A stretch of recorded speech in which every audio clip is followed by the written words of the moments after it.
Praise the Lord. நாம் வேதாராய்ச்சி கூட்டத்துக்கான செய்தியை நாம் கேட்க இருக்கிறோம். தயவுசெய்து உங்களை ஆயத்தம் பண்ணிக்கொள்ளும்படியாக அன்புடன் கேட்டுக்கொள்கிறோம். நாம் இப்போது ஜெபித்து ஆரம்பிக்கலாம்.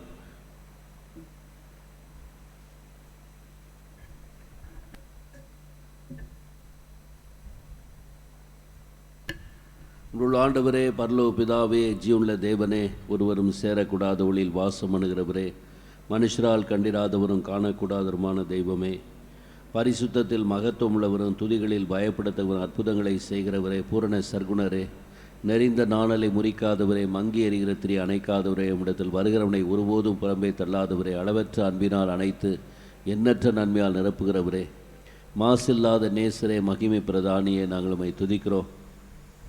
அன்புள்ள ஆண்டவரே, நீர் கல்வாரியின் தங்கம், கருணை நிறைந்த சிங்கம், கண்ணை கவரும் கர்த்தர், சிலுவை நேசர், நீ சுந்தர ரட்சகர், எங்கள் சொந்த சுதந்திரர் என்று சொல்லி நம்மை துதிக்கிறோம். உம்மை நோக்கி பார்த்து முகங்களை பிரகாசிக்கிறவர், எங்களோடு பேசுகிறவர், போதித்து நடக்க வேண்டிய வழியை காட்டுகிறவர், கண்ணை வைத்து ஆலோசனை சொல்கிறவர், எங்களுக்கு முன் சென்று கோணலானதை செவையாக்கி வெண்கல கதவுளை உடைக்கிறவர், இரும்பு தாழ்பால்களை முறித்து அந்தகாரத்தின் பொக்கிஷங்களை ஒளிப்படுத்தியுள்ள புதையல்களை தருகிற தேவன் நீர். நான் உன்னை விட்டு விலகுதுமில்லை, உன்னை கைவிடுமில்லை சொல்லியிருக்கிறவர்.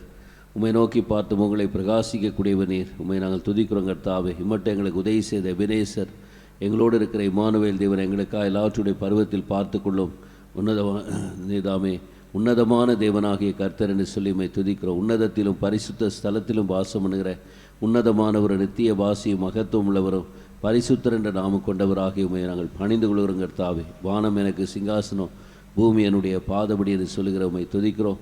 இம்மட்டும் எங்களுக்கு நீ செய்த எல்லா உபகாரங்களுக்காக துதிக்கிறோம். எங்களை ஆண்டவரே, எங்களை நீதாமே உடைய கரம் பிடித்து நடத்துகிறதுக்காக நன்றி செலுத்தி உம்மை துதிக்கிறோம். கண்மணி போல் காக்கிறதுக்காக ஸ்தோத்திரம். உள்ளங்கரங்களிலே எங்களை வரைந்து வைத்திருக்க உன்னை தொடுகிறவன் கண்மணியை தொடுகிறான்னு சொல்லுகிறபடியால் உம்மை துதிக்கிறோம் கர்த்தாவே. உடைய அன்புக்காக நன்றி செலுத்துகிறோம். கல்வாரின் அன்பு தியாகத்துக்காக, சிலுவையில் எங்களுக்காக சிந்தின இரத்தத்துக்காக, இரத்தத்தை அவருடைய விலையேறு இரத்தத்தினாலே எங்களை மீட்டுக் கொண்டதுக்காக ஸ்தோத்திரிக்கிறோம். அப்பா பிதாவின்னு நாங்கள் கூப்பிடக்கூடிய புத்திர சுவிகாரத்தின் ஆவி எங்களுக்கு தந்ததுக்காக, கொடுத்த ரட்சிப்புக்காக, எங்களுக்கு கொடுத்த பாவ மன்னிப்பு நிச்சயத்துக்காக, நித்திய வாழ்வின் நம்பிக்கைக்காக ஸ்தோத்திரம். மரித்தாலும் பிழைப்போம், மூடு கூட இருப்போம் என்ற நம்பிக்கை எங்களுக்கு கொடுத்துருக்கிறதுக்காக ஸ்தோத்திரம். இந்த நேரத்தில் உங்களுடைய வேத புத்தகத்துக்காக ஸ்தோத்திரம்.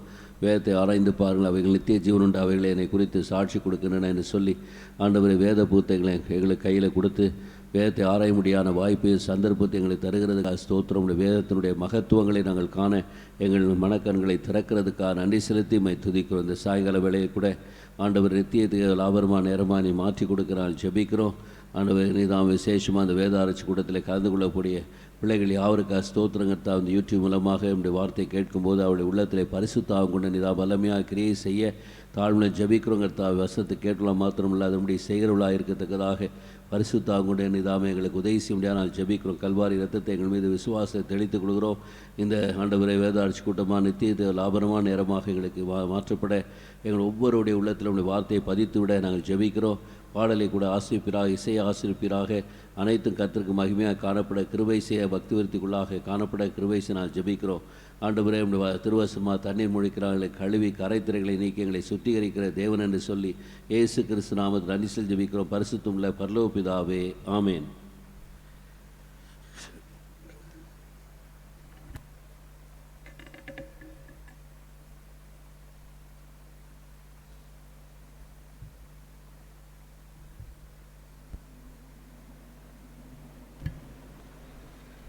இந்த 2019 யூத் கேம்ப் சாங் புக்கிலேருந்து, பாட்டு புத்தகத்திலேருந்து, நான் நேசிக்கும் தேவன் இயேசு என்னில் ஜீவிக்கிறார் 11வது பாடலை பாடலாம்.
ஜீவிக்கிறார். அவர் நேற்றும் இன்றும் நாளை என்றும் மாறாதவர். அவர் நேற்றும் இன்றும் நாளை என்றும் மாறாதவர். நான் பாடி மகிழ்ந்திடுவேன், என் இயேசுவை துதித்திடுவேன். நான் பாடி மகிழ்ந்திடுவேன், என் இயேசுவை துதித்திடுவேன். என் ஜீவிய காலமெல்லாம் அவர் பாதத்தில் அமர்ந்திருப்பேன். என் ஜீவிய காலமெல்லாம் அவர் பாதத்தில் அமர்ந்திருப்பேன். நான் நேசிக்கும் தேவன் இயேசு என்றும் ஜீவிக்கிறார். அவர் நேற்றும் இன்றும் நாளை என்றும் மாறாதவர். அவர் நேற்றும் இன்றும் நாளை என்றும் மாறாதவர். கடலாம் துன்பத்தில் தவிக்கும் வேளையில் படகாய் வந்திடுவார். கடலாம் துன்பத்தில் தவிக்கும் வேளையில் படகாய் வந்திடுவார். இருதனிலே பகலவனாய் இயேசுவே ஒளி தருவார். இருதனிலே பகலவனாய் இயேசுவே ஒளி தருவார். நான் பாடி மகிழ்ந்திடுவேன், என் இயேசுவை துதித்திடுவேன். நான் பாடி மகிழ்ந்திடுவேன், என் இயேசுவை துதித்திடுவேன். என் ஜீவிய காலமெல்லாம் அவர் பாதத்தில் அமர்ந்திருப்பேன். என் ஜீவிய காலமெல்லாம் அவர் பாதத்தில் அமர்ந்திருப்பேன். நான் நேசிக்கும் தேவன் இயேசு என்றும் ஜீவிக்கிறார். அவர் நேற்றும் இன்றும் நாளை என்றும் மாறாதவர். அவர் நேற்றும் இன்றும் நாளை என்றும் மாறாதவர். பாவ நோயாலே வாடும் நேரத்தில் மருத்துவராகிடுவார். பாவ நோயாலே வாடும் நேரத்தில் மருத்துவராகிடுவார். மயங்கி விழும் பசிதனிலே மன்னாவை தந்திடுவார். மயங்கி விழும் பசிதனிலே மன்னாவை தந்திடுவார். நான் பாடி மகிழ்ந்திடுவேன், என் இயேசுவை துதித்திடுவேன். நான் பாடி மகிழ்ந்திடுவேன், என் இயேசுவை துதித்திடுவேன்.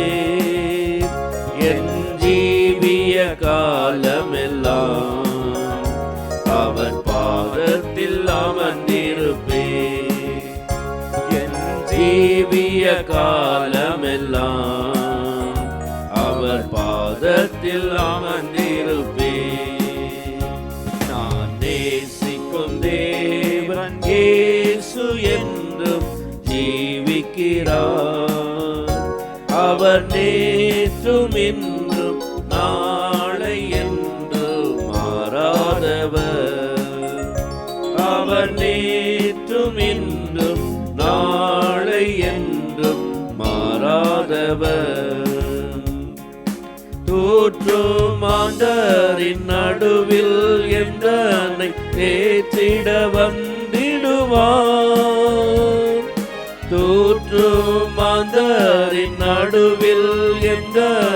தேற்றிட வந்திடுவார். கால் தளர ஊன்றுகோலாய் காத்திட வந்திடுவார். கால் தளர ஊன்றுகோலாய் காத்திட வந்திடுவார். நான் பாடி மகிழ்ந்திடுவேன், என் இயேசுவை துதித்திடுவேன். நான் பாடி மகிழ்ந்திடுவேன், என் இயேசுவை துதித்திடுவேன். என் ஜீவிய காலமெல்லாம் அவர் பாதத்தில் அமர்ந்திருப்பேன். என் ஜீவிய காலமெல்லாம் அவர் பாதத்தில் அமர்ந்திருப்பேன்.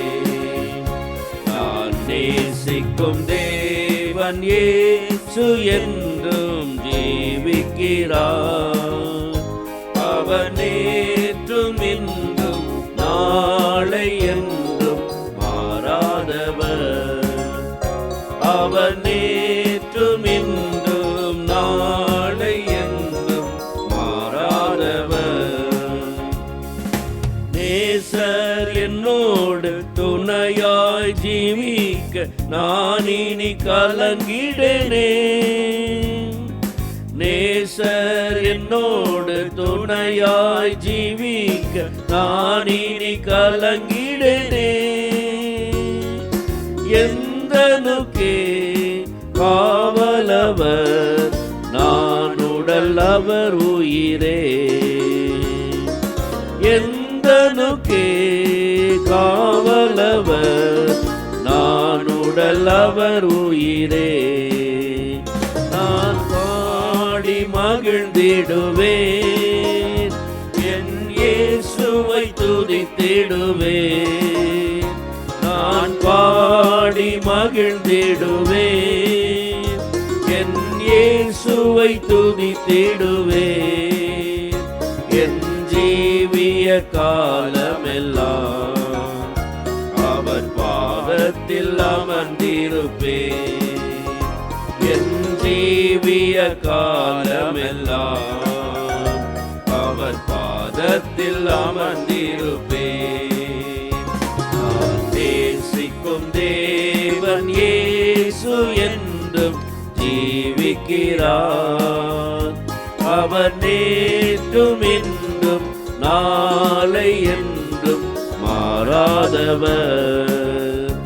அவர் நேற்றும் இன்றும் நாளை என்றும் மாறாதவர்.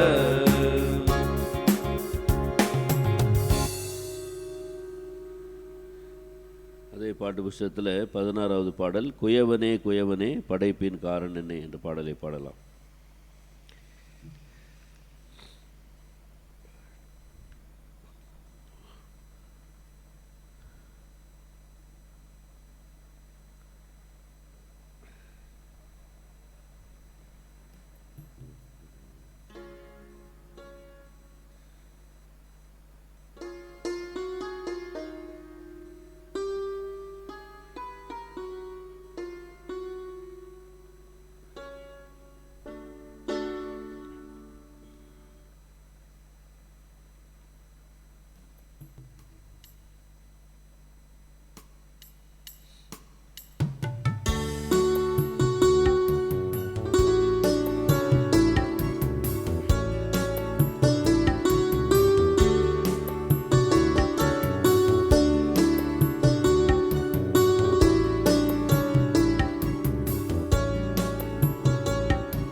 குயவனே குயவனே படைப்பின் காரணனே,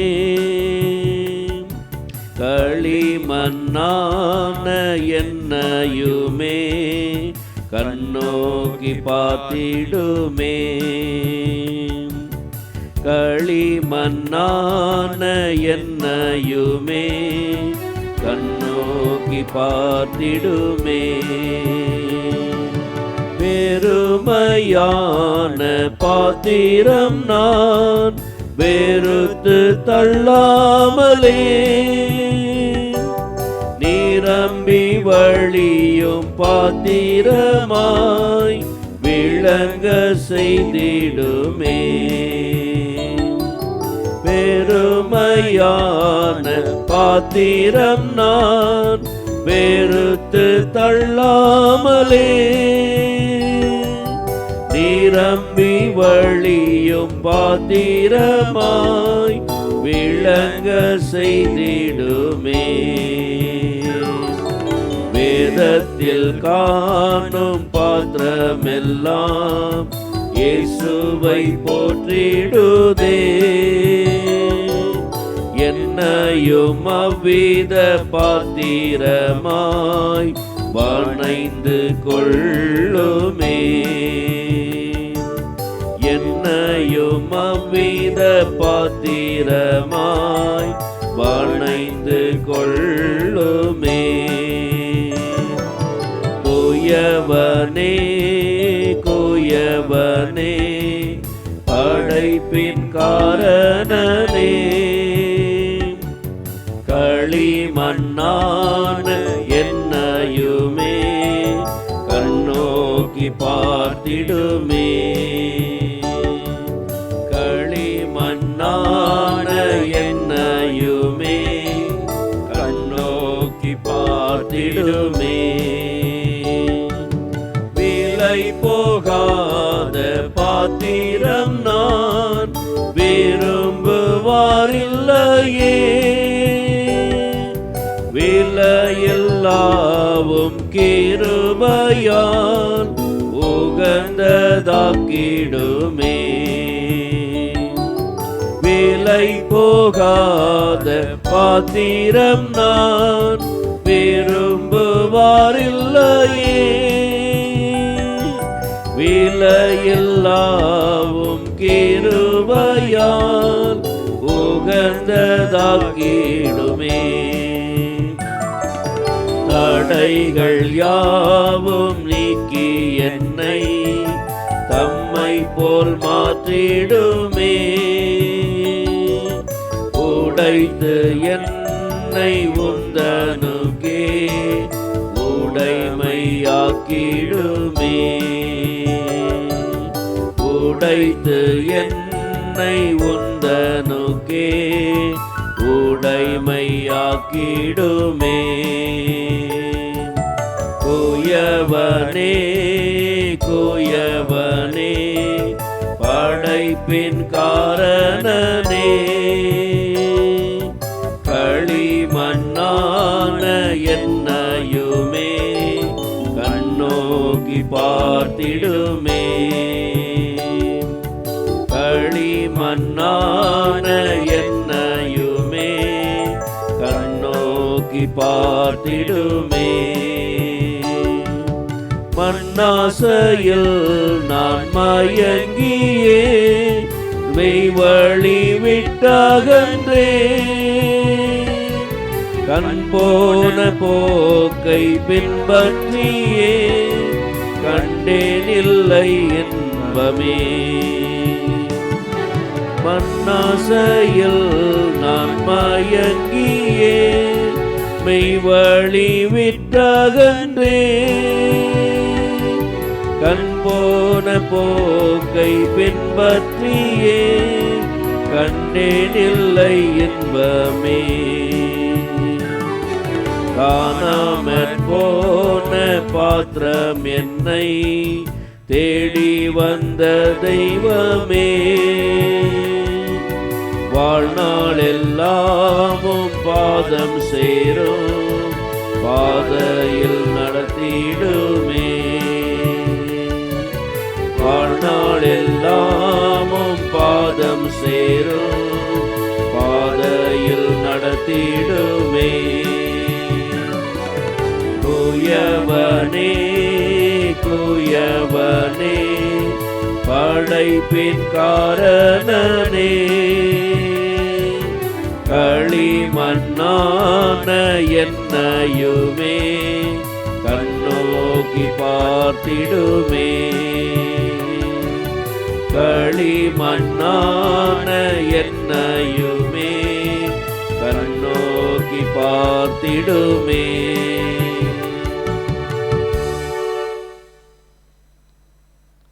இந்த பாட்டு புஸ்தகத்தில்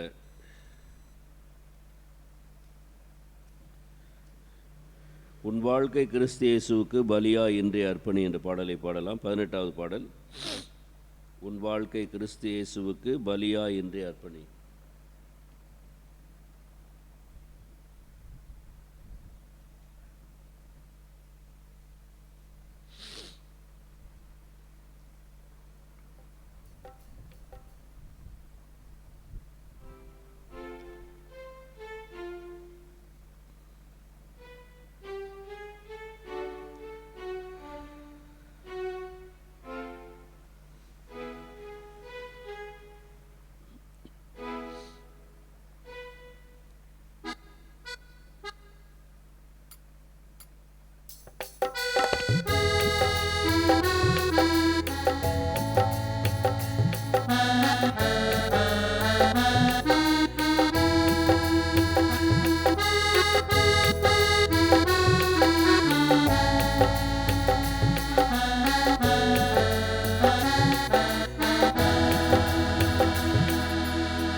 கிறிஸ்து இயேசுவுக்கு பலியா இன்றே அர்ப்பணி.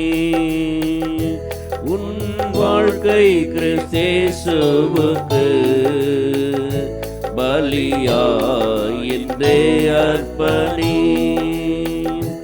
உன் ஆவி ஆத்மா சரீரம் மூற்றும் அவர் சேவைக்கே. உன் ஆவி ஆத்மா சரீரம் மூற்றும் அவர் சேவைக்கே. உன் வாழ்க்கை கிறிஸ்து இயேசுவுக்கு பலியா இன்றே அர்ப்பணி. வாழ்க்கை கிறிஸ்து இயேசுவுக்கு பலியா இன்றே அர்ப்பணி. தந்தார் கர்த்தர் புத்தி என்ன விந்தை பரிசுத்த வாழ்க்கை வாழவே. தந்தார் கர்த்தர் புத்தி என்ன விந்தை பரிசுத்த வாழ்க்கை வாழவே. உந்தன் தேகம் தேவனின் பரிசுத்த ஆலயம். உந்தன் தேகம் தேவனின் பரிசுத்த ஆலயம். தீட்டு படாமல் காத்துக்கொள். தீட்டு படாமல் காத்துக்கொள். உன் வாழ்க்கை கிறிஸ்து இயேசுவுக்கு பலியா இன்றே அர்ப்பணி. உன் வாழ்க்கை கிறிஸ்து இயேசுவுக்கு பலியா இன்றே அர்ப்பணி. சரீர விளக்கு உந்தன் கண்களே தீமையை காணாது காத்துக்கொள். சரீர விளக்கு உந்தன் கண்களே தீமையை காணாது காத்துக்கொள். ஏறிட்டு பார்த்தாலே அசுத்த காட்சிகள். ஏறிட்டு பார்த்தாலே அசுத்த காட்சிகள். சரீரமிருளடையும். சரீரமிருளடையும். உன் வாழ்க்கை கிறிஸ்து இயேசுவுக்கு பலியா இன்றே அர்ப்பணி. உன் வாழ்க்கை கிறிஸ்து இயேசுவுக்கு பலியா இன்றே அர்ப்பணி. நாவால் பேசும் வார்த்தைகள் என்ன சுத்தமான சம்பாஷணையா நாவால் பேசும் வார்த்தைகள் என்ன சுத்தமான சம்பாஷணையா காவாத்தி போரி பெரும் காட்டை கொளுத்தும் காவாத்தி போரி பெரும் காட்டை கொளுத்தும் உனது நாவை காத்துக்கொள் உனது நாவை காத்துக்கொள் உன் வாழ்க்கை கிறிஸ்தேசுவுக்கு பலியாயின்றே அர்ப்பணி உன் வாழ்க்கை கிறிஸ்தேசுவுக்கு பலியாயின்றே அர்ப்பணி பாவத்தில் தொடர்ந்து துணிந்து வாழ்ந்தால் நரகத்தில் முடிவடையும் பாவத்தில் தொடர்ந்து துணிந்து வாழ்ந்தால் நரகத்தில் முடிவடையும் அவரிடம் சரணடை உன்னை கைவிட மாட்டார் அவரிடம் சரணடை உன்னை கைவிட மாட்டார் இருதயத்தை காத்துக்கொள் இருதயத்தை காத்துக்கொள் உன் வாழ்க்கை கிறிஸ்தேசுவுக்கு பலியாயின்றே அர்ப்பணி உன் வாழ்க்கை கிறிஸ்தேசுவுக்கு பலியாயின்றே அர்ப்பணி தம் இரத்தத்தால் உன் மனசாட்சியை சுத்திகரித்தாது குறியை தம் இரத்தத்தால் உன் மனசாட்சியை சுத்திகரித்தாது கிரியை உன் விசுவாச கப்பல் சேதப்படாமல் உன் விசுவாச கப்பல் சேதப்படாமல் நல்மன சாட்சி காத்துக்கொள்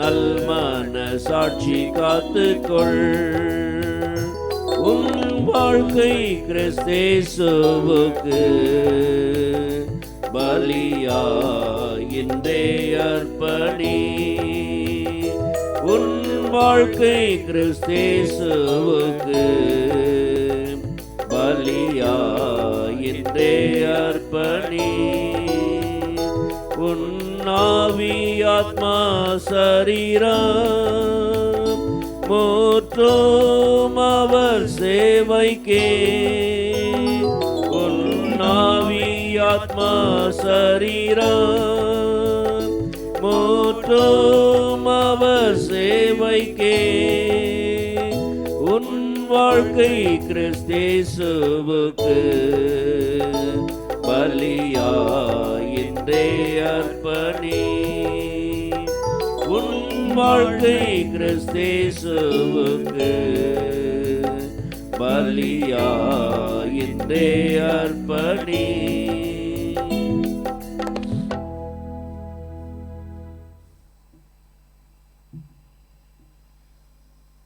மத்தேயு சுவிசேஷம் 17ஆம் அதிகாரம் 5ஆம் வசனத்தை நாம் திருப்பிக் கொள்ளலாம். Shall we turn to Matthew chapter 17 and verse 5? மத்தேயு சுவிசேஷம் 17:5. அவன் பேசுகையில் இதோ ஒளியுள்ள ஒரு மேகம் அவர்கள் மேல் நிழலிட்டது. இவர் என்னுடைய நேசகுமாரன், இவரில் பிரியமாயிருக்கிறேன், இவருக்கு செவி கொடுங்கள் என்று அந்த மேகத்திலிருந்து ஒரு சத்தம் உண்டாயிற்று. While he yet spake, behold, a bright cloud overshadowed them, and behold, a voice out of the cloud, which said, This is my beloved Son, in whom I am well pleased, hear ye him. உங்கள் ஆண்டவரே வாசித்த வேத வசனத்தை ஆசீர்வதித்து எங்களோடு பேசும்படியா ஜெபிக்கிறோம். பேசுகிறோம். நீங்களல்ல, உங்களுக்குள்ளே இருக்கிற பிதாவியானவரே பேசுகிறார்னு சொல்லி மத்தேயு 10 அதிகாரத்தில் 20 வசனத்தில் வாக்களித்திருக்கிறதுக்காக ஸ்தோத்திரம். நீர் பேசுகிற வார்த்தை மாத்திரமே ஆவியும் சிறுமாக இருக்கும் கர்த்தாவே. நீர் சொல்ல முடியாய், நீர் பேச முடியாது. தாழ்முறை ஜெபிக்கிறோம். வார்த்தை கொடுக்க மொழிபெயர்க்க முடிய வாக்கை நாங்கள் பற்றி கொள்கிறோம்.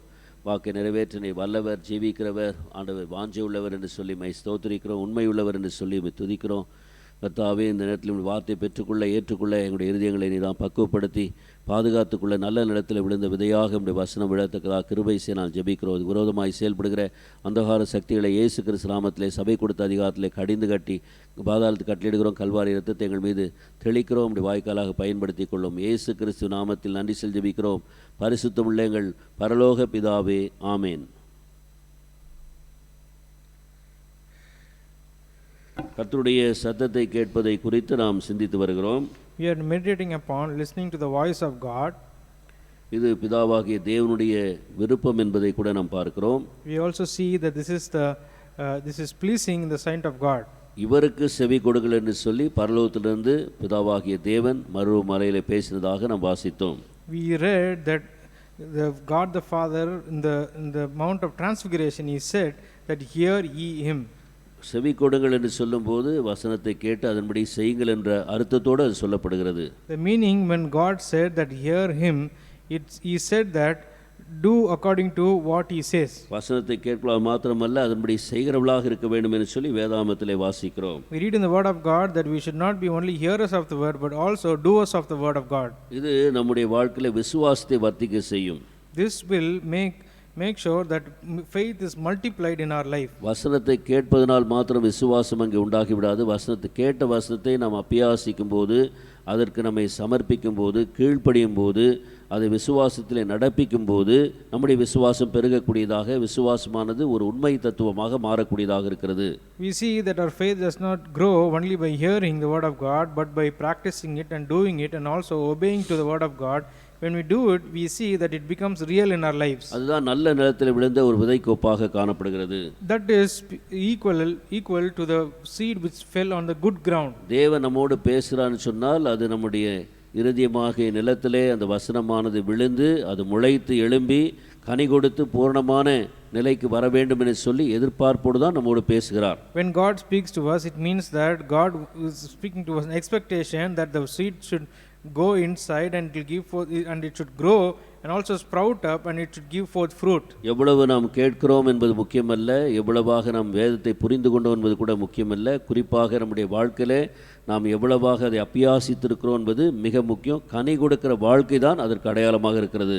It is not very important when we read the word of God or when we understand the word of God, but only when we have a fruitful life we see that is more important, and that speaks about how this word is giving forth fruit in our lives. நான்கு விதமான நிலத்தை குறித்து நாம் சிந்தித்து வருகிறோம். We are meditating upon these 4 types of sand. ஒன்று வழியோரமாக இருக்கக்கூடிய நிலமாக காணப்படுகிறது. One is this land by the wayside. இன்னொன்று அங்கே கல்லின் மீது கற்பாறையின் மீது விழுந்த நிலமாக காணப்படுகிறது. The other is where there are the land which is filled with rocks. பிறகு மூன்றாவது நிலமானது அது முள்ளும் குறுக்கும் உள்ள விதமான நிலமாக காணப்படுகிறது. சுத்தம் பண்ணாத நிலம், அது அந்த வசனத்தை நெருக்குகிறதாக இருக்குன்னு சொல்லி நாம் பார்த்தோம். Thirdly, we saw about this land where it is crooked and it has not been plowed and it is filled with thorns. It says that the word of God has been pressed there. இந்த நாளிலே நாம் அங்கே நல்ல நிலத்தை குறித்து சில காரியங்களை சிந்திக்க போகிறோம். Today we are going to meditate upon this good ground. மத்தேயு சுவிசேஷம் 13:23 வாசிக்கும் பொழுது, when we read in Matthew chapter 13 and verse 23, மத்தேயு சுவிசேஷம் 13:23 Matthew chapter 13 and verse 23, நல்ல நிலத்தில் விதைக்கப்பட்டவனோ வசனத்தை கேட்கிறவன் உணர்கிறவனாய் இருந்து என்று வாசிக்கிறோம். we read here that but he that receiveth seed into the good ground is he that heareth the word and understandeth it. அந்த வசனத்தை கேட்டு உணரக்கூடியவனாக இருப்பான் என்று சொல்லி பார்க்கிறோம். We see that he will be a person who would hear it and also understand the word of God. இது நல்ல நிலத்திலே விழுந்ததுக்கான முதலாவது அடையாளமாக காணப்படுகிறது. This is the first sign that the seed has fallen on a good ground. ஆண்டவர் என்னோடு பேசியிருக்கிறார் என்ற உணர்வு, ஆண்டவர் இந்த நோக்கத்துக்காக இந்த காரணத்துக்காக என்னை பேசியிருக்கிறார் என்ற அந்த உணர்வு அவனுக்குள்ளாக உண்டாகிறது.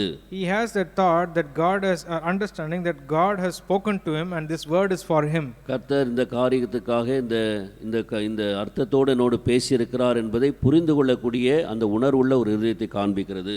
We see that he has a sensitive heart where it understands and also gets the meaning of that God has spoken to him. அது மாத்திரமல்ல, நம் லூக்கா சுவிசேஷம் 8ஆம் அதிகாரத்தில் வாசிக்கும் பொழுது Not only that, when we read Luke chapter 8, 15ஆம் வசனத்தில் வாசிக்கிறோம். we read in verse 15. லூக்கா சுவிசேஷம் 8ஆம் அதிகாரம் 15ஆம் வசனம். Luke chapter 8 and verse 15.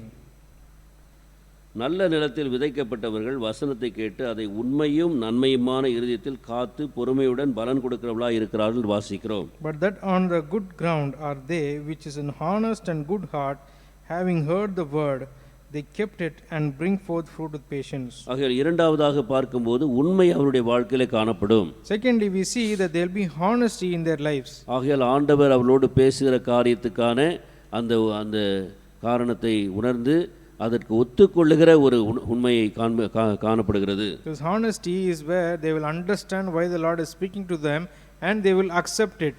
ஆகையால் உண்மையான இருதயம் என்று வாசிக்கிறோம். We read here about this honest heart. இன்னொரு மொழிபெயர்ப்பில் வாசிக்கும்போது அவர்கள் அங்கே உத்தம குணத்தோடு இருக்கிறார்கள், நோபல் ஹார்ட் என்று சொல்லி நாம் வேதத்தில் வாசிக்கிறோம். In another translation we see that they have a noble heart. இரண்டாவதாக பார்க்கிற நன்மையான இறுதி என்று வாசிக்கிறோம், நல்ல இறுதி என்று வாசிக்கிறோம். Secondly, we read that good heart. அதனுடைய அர்த்தத்தை நாம் பார்க்க போகிறோம். We are also going to see the meaning of that. பொறுமையுடன் பலன் கொடுக்கிறார்கள் என்று சொல்லி மூன்றாவதாக பார்க்கிறோம். Thirdly, we see that they give forth fruit with patience. ஆகையால் இந்த காரியங்கள் இதெல்லாம் அங்கே நன்மையான நல்ல இருதயத்தினுடைய அடையாளங்களாக சொல்லப்படுகிறது. All these things are set as signs of good heart. அது மாத்திரமல்ல, லூக்கா சுவிசேஷம் 8ஆம் அதிகாரம் 14ஆம் வசனத்தில் வாசிக்கும் பொழுது, not only that, when we read in Luke chapter 8 and verse 14, அங்கே என்ன வாசிக்கிறோம், கடைசி பகுதியில் இங்கே தமிழில் வித்தியாசமாக இருக்கிறது, பலன் கொடுக்காது இருக்கிறார்கள் என்று வாசிக்கிறோம். we see that here in the last portion that they bring no fruit. They bring no fruit to perfection. Perfection. அதாவது பூரணமான கனி கொடுப்பது மாத்திரமல்ல, பூரணமான நிலையிலே கனி கொடுக்க வேண்டும் என்று வாசிக்கிறோம். We see here that not only about being fruitful, but also we should give forth fruit to perfection. ஆகையால் அங்கே பரிபூரணத்தை நோக்கி அந்த கனி காணப்பட வேண்டும் என்று சொல்கிறார். He says that this fruit should be towards this perfection. அந்த நல்ல நிலத்தினுடைய நான்காவது அடையாளமாக இது காணப்படுகிறது. This is the fourth sign of this good ground. அது மாத்திரம் நம்ம மார்க் சுவிசேஷம் 4ஆம் அதிகாரத்தில் வாசிக்கும்போது, not only that, when we read in Mark chapter 4, இந்த மூன்று சுவிசேஷங்களும் இந்த உமையை தேவன் அங்கே சொன்னதாக நாம் வாசிக்கிறோம். we see that in these three gospels Jesus spoke about this parable. Mark சுவிசேஷம் 4ஆம் அதிகாரம் 20 வசனம் முதலாவது. Mark chapter 4 and verse 20, first we are reading that. என்ன வாசிக்கிறோம்? What do we read here? Mark சுவிசேஷம் 4:20ல வசனத்தை கேட்டு ஏற்றுக்கொண்டு என்று வாசிக்கிறோம். We see here, and they that which are sown good ground, such as hear the word and receive it. ஆகையால் accepted, அதாவது ஏற்றுக்கொள்கிறார்கள். ஆமா ஆண்டவரே, வேணும், எனக்கு இது அவசியமானது, இதான் எனக்கு பொருத்தமானது என்று சொல்லி ஏற்றுக்கொள்கிறார்கள். They accept it. They accept this fruit, accept this word, saying that Lord, yes, this is applicable to me and it is spoken to me. அதை குறித்து நாம் பார்க்க போகிறோம். We are going to look at that. அது மாத்திரமல்ல, 4ஆம் அதிகாரத்தில் 20 வசனத்தில் நான் தொடர்ந்து பார்க்கும்போது, not only that, when you see even more further in this 20th verse, Mark இவர்களோ கேட்டு அது வசனத்தை கேட்டு ஏற்றுக்கொண்டு இன்னொரு மொழிபெயர்ப்பில் பார்க்கும்போது அதை பாதுகாக்கிறார்கள், கீப் இட் என்ற வார்த்தை பயன்படுத்தப்படுகிறது. In another translation we see that the word keep it is mentioned there. ஆகையால் இந்த அர்த்தங்களோடு தான் இந்த நல்ல நிலமானது காணப்படுகிறது. We see that with all this meaning this good ground is found. அதாவது அந்த சங்கீதக்காரன் சொல்லுகிறான், 119ல உம்முடைய வசனத்தை என் இருதயத்துக்குள்ளே மறைத்து வைத்து கொண்டே என்று சொல்கிறான். The psalmist says in Psalm 119 that I have hid thy word in my heart. ஆகையால் நாம் அங்கே ஆண்டவர் எதிர்பார்க்கிற முழு கனியை கொடுக்க, அந்த 100% கனி கொடுக்க வேண்டும் என்று சொன்னால் நம்முடைய வாழ்க்கையிலே நாம் கேட்ட வசனத்தை இருதயத்திலே பாதுகாப்பது மிக முக்கியமாக காணப்படுகிறது. If we have to be fruitful for 100%, we need to know that it is very important that we should keep the word of God in our hearts. இப்போது ஆண்டவருடைய சத்தத்தை கேட்கிற பிள்ளைகள் எவ்விதமாக இருப்பார்கள் சொன்னால், இந்த விதமாக தங்களுடைய இருதயத்தை பக்குவப்படுத்திக் கொள்ளும் போது ஆண்டவர் பேசுகிற சத்தமானது அவளுக்கு கேட்கக்கூடியதாக இருக்கும். The people who hear the voice of God, if you see, their heart will be prepared in this manner. If it is prepared in this manner, they'll be able to listen to the voice of God. ஆண்டவர் என்னோடு பேசினார் என்ற விசுவாசம் அவளுக்குள்ளாக இருக்கும். They will have a faith that God has spoken to them. இல்லையென்றால் தினசரி பகுதியை வாசிக்கும் போது பேசினாரா இல்லையான்னு தெரியாமலே அந்த நாளில் வேதத்தை வாசித்து மூடக்கூடியவர்களாக நாம் காணப்படுவோம். Or else will be people who when we read our daily portions, we see that we will be in a confusion whether God has spoken to us or not, and then we will close it and go away. நாம் மத்தேயு சுவிசேஷம் 13ஆம் அதிகாரத்தில் வாசிக்கும் பொழுது When we read in Matthew chapter 13, 23ஆம் வசனத்தில் என்ன பார்க்கிறோம்? what do you see in verse 23? அவர்கள் வசனத்தை கேட்டு உணர்கிறவர்களாக இருந்து, You see that they heard the word and they understood it. இதனுடைய முதல் கருத்து என்னன்னு சொன்னால், What is his first meaning? ஒரு குறிப்பிட்ட ஒரு காரியத்துக்காக நாம் ஜெபிக்கின்றோம் என்று வைத்துக் கொள்ளுங்கள். Please just say that we are praying for a particular thing. ஆண்டவரே இந்த காரியத்தை எனக்கு வாய்க்க செய்யும், உங்கள் சித்தமானால் வாய்க்க செய்யும், உங்கள் சித்தமானால் இதை எனக்கு தெளிவாக காண்பியும் என்று சொல்லி நாம் ஒருவேளை ஜெபித்து கொண்டிருந்தால், Maybe we are praying saying that, God, if it is thy will, please show it to me, reveal it to me. If it is thy will, please let it pass. அது என்னுடைய சித்தம் அல்லது என்னுடைய சித்தம் அல்ல என்பதை உணரக்கூடிய விதத்திலே தேவனுடைய வசனமானது நமக்கு அந்த நாளில் நம்முடைய பகுதியிலே வரக்கூடியதாக இருக்கும். In that day, in our daily portion, we see that the word of God will come to us, making us understand that this is not the will of God. இது என்னுடைய சித்தம் அல்லது என்னுடைய சித்தம் அல்ல.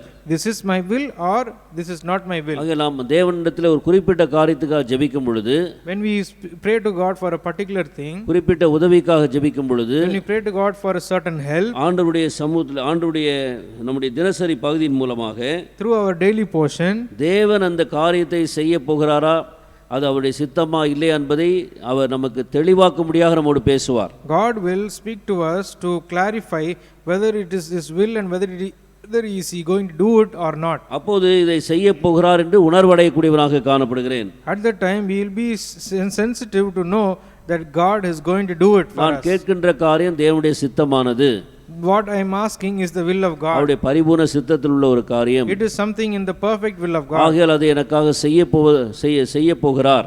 So God is going to do it for me. அதற்காக தான் இந்த வாக்குத்தத்தம் எனக்கு கொடுத்திருக்கிறார், இந்த வசனத்தை எனக்கு கொடுத்திருக்கிறார் சொல்லி நாம் உணர்வடையக்கூடியவர்களாக காணப்படுகிறோம். We will be able to understand that because of that God has given me this promise and spoken to me. ஆக நம்முடைய வாழ்க்கையில் இவ்வளவு ஒரு தெளிவை நாம் பெற்றுக்கொள்ளக்கூடியவர்களாக இருக்கிறோம். In our lives we will be able to get a clarity. நல்ல நிலம் என்று சொன்னால் தேவனுடைய வசனமானது எதற்காக வாசிக்கிறோம், எதற்கு நாம் கேட்ட ஜெபத்துக்கும் அதுக்கு எவ்வளவாக அது ஒத்துப்போகிறது அல்லது பொருத்தமாக இருக்கிறது சொல்லி உணர்வடையக்கூடிய ஒரு நிலைமையிலே காணப்படுவோம். We see that good ground speaks about a situation where we are able to clearly understand whether this goes along with the word of God or not along with the word of God. இதே மத்தேயு சுவிசேஷம் 13ஆம் அதிகாரம் 14ஆம் வசனத்துல பாருங்க. Same in this Matthew chapter 13 and verse 14 when we see மத்தேயு 13:14 ஏசாயாவின் தீர்க்க தரிசனம் அவர்களிடத்தில் நிறைவேறுகிறது, அதாவது காதார கேட்டும் உணராதிருப்பார்கள் என்று சொல்லி வாசிக்கிறோம். In Matthew chapter 13 and verse 14 we read that in them is fulfilled the prophecy of Isaiah which said, by hearing ye shall hear and not understand. அதாவது தினசரி பகுதியை நாம் வாசித்துக் கொண்டிருக்கிறோம். ஆண்டவர் நம்மோடு பேசுகிறார், அதை கேட்கிறோம், ஆனால் அதை நமக்கு தான் பேசுகிறார், இந்த குறிப்பிட்ட காரியத்துக்கு தான் பேசுறதை உணராமல் நாம் போய்விடக்கூடியவர்களாக இருக்கிறோம். We are reading our daily portion and God is speaking to us, but we are not able to understand that God is speaking to us and we are losing this understanding. அதனால தான் இந்த இடத்துல நாம் நல்ல நிலமாக இருக்க வேண்டியது அவசியமாக இருக்கிறது. That is why we have to be this good ground. இந்த நல்ல நிலம் சொன்னால் நாம் அதுக்கு முன்னதாக இருந்த அந்த 3 விதமான நிலைமைகளை கடந்து வந்தவர்களாக காணப்பட வேண்டும். This good ground, when we talk about them, it means that they are the people who come across or come away from these 3 types of grounds. ஆக ஆண்டவர் சொல்றார், அவள் கேட்டும் கேளாதவளை போல இருக்கிறார்கள். He says that they hear but they seem as if they don't hear. அதை உணர முடியாமல் காணப்படுகிறார்கள். They are not able to understand it. ஒரு நாள் நம்ம ஆண்டவர்ட்ட போய் கேட்போம். One day we'll go and ask God, ஆண்டவரே இந்த காரியத்தை குறித்து எவ்வளோ நான் உங்கள்கிட்ட கேட்டேன், நீங்கள்கிட்ட பேச கூட இல்லையே, அதை பற்றி ஒரு வார்த்தை கூட சொல்லலையே, ஒரு வாக்குத்தத்தம் கூட கொடுக்கலையேன்னு சொல்லி ஒருவேளை கேட்கும்போது, when we go to God and say that, Lord, what is this? I've been praying for this for so many days. I asked you so many times. I even asked you for a promise. When you go ask him in this manner, அவர் பேசின அந்த குறித்த நாளையும் நேரத்தையும் அந்த தினசரி பகுதியை நமக்கு எடுத்து காண்பிப்பார். He will show us the day and also the time and also the portion through which he spoke to us. இந்த குறிப்பிட்ட நாளிலே இந்த தினசரி பகுதியை நீ வாசித்துக் கொண்டிருந்தாய். In this day, on this day you are reading this portion. இந்த வசனத்தை வாசித்துக் கொண்டிருந்தாய். You are reading this verse. நான் உன்னோடு அந்த நேரத்தில் பேசக்கூடியவனாக இருந்தேன். I was speaking to you in that time. நீ அதை கேட்டாய்.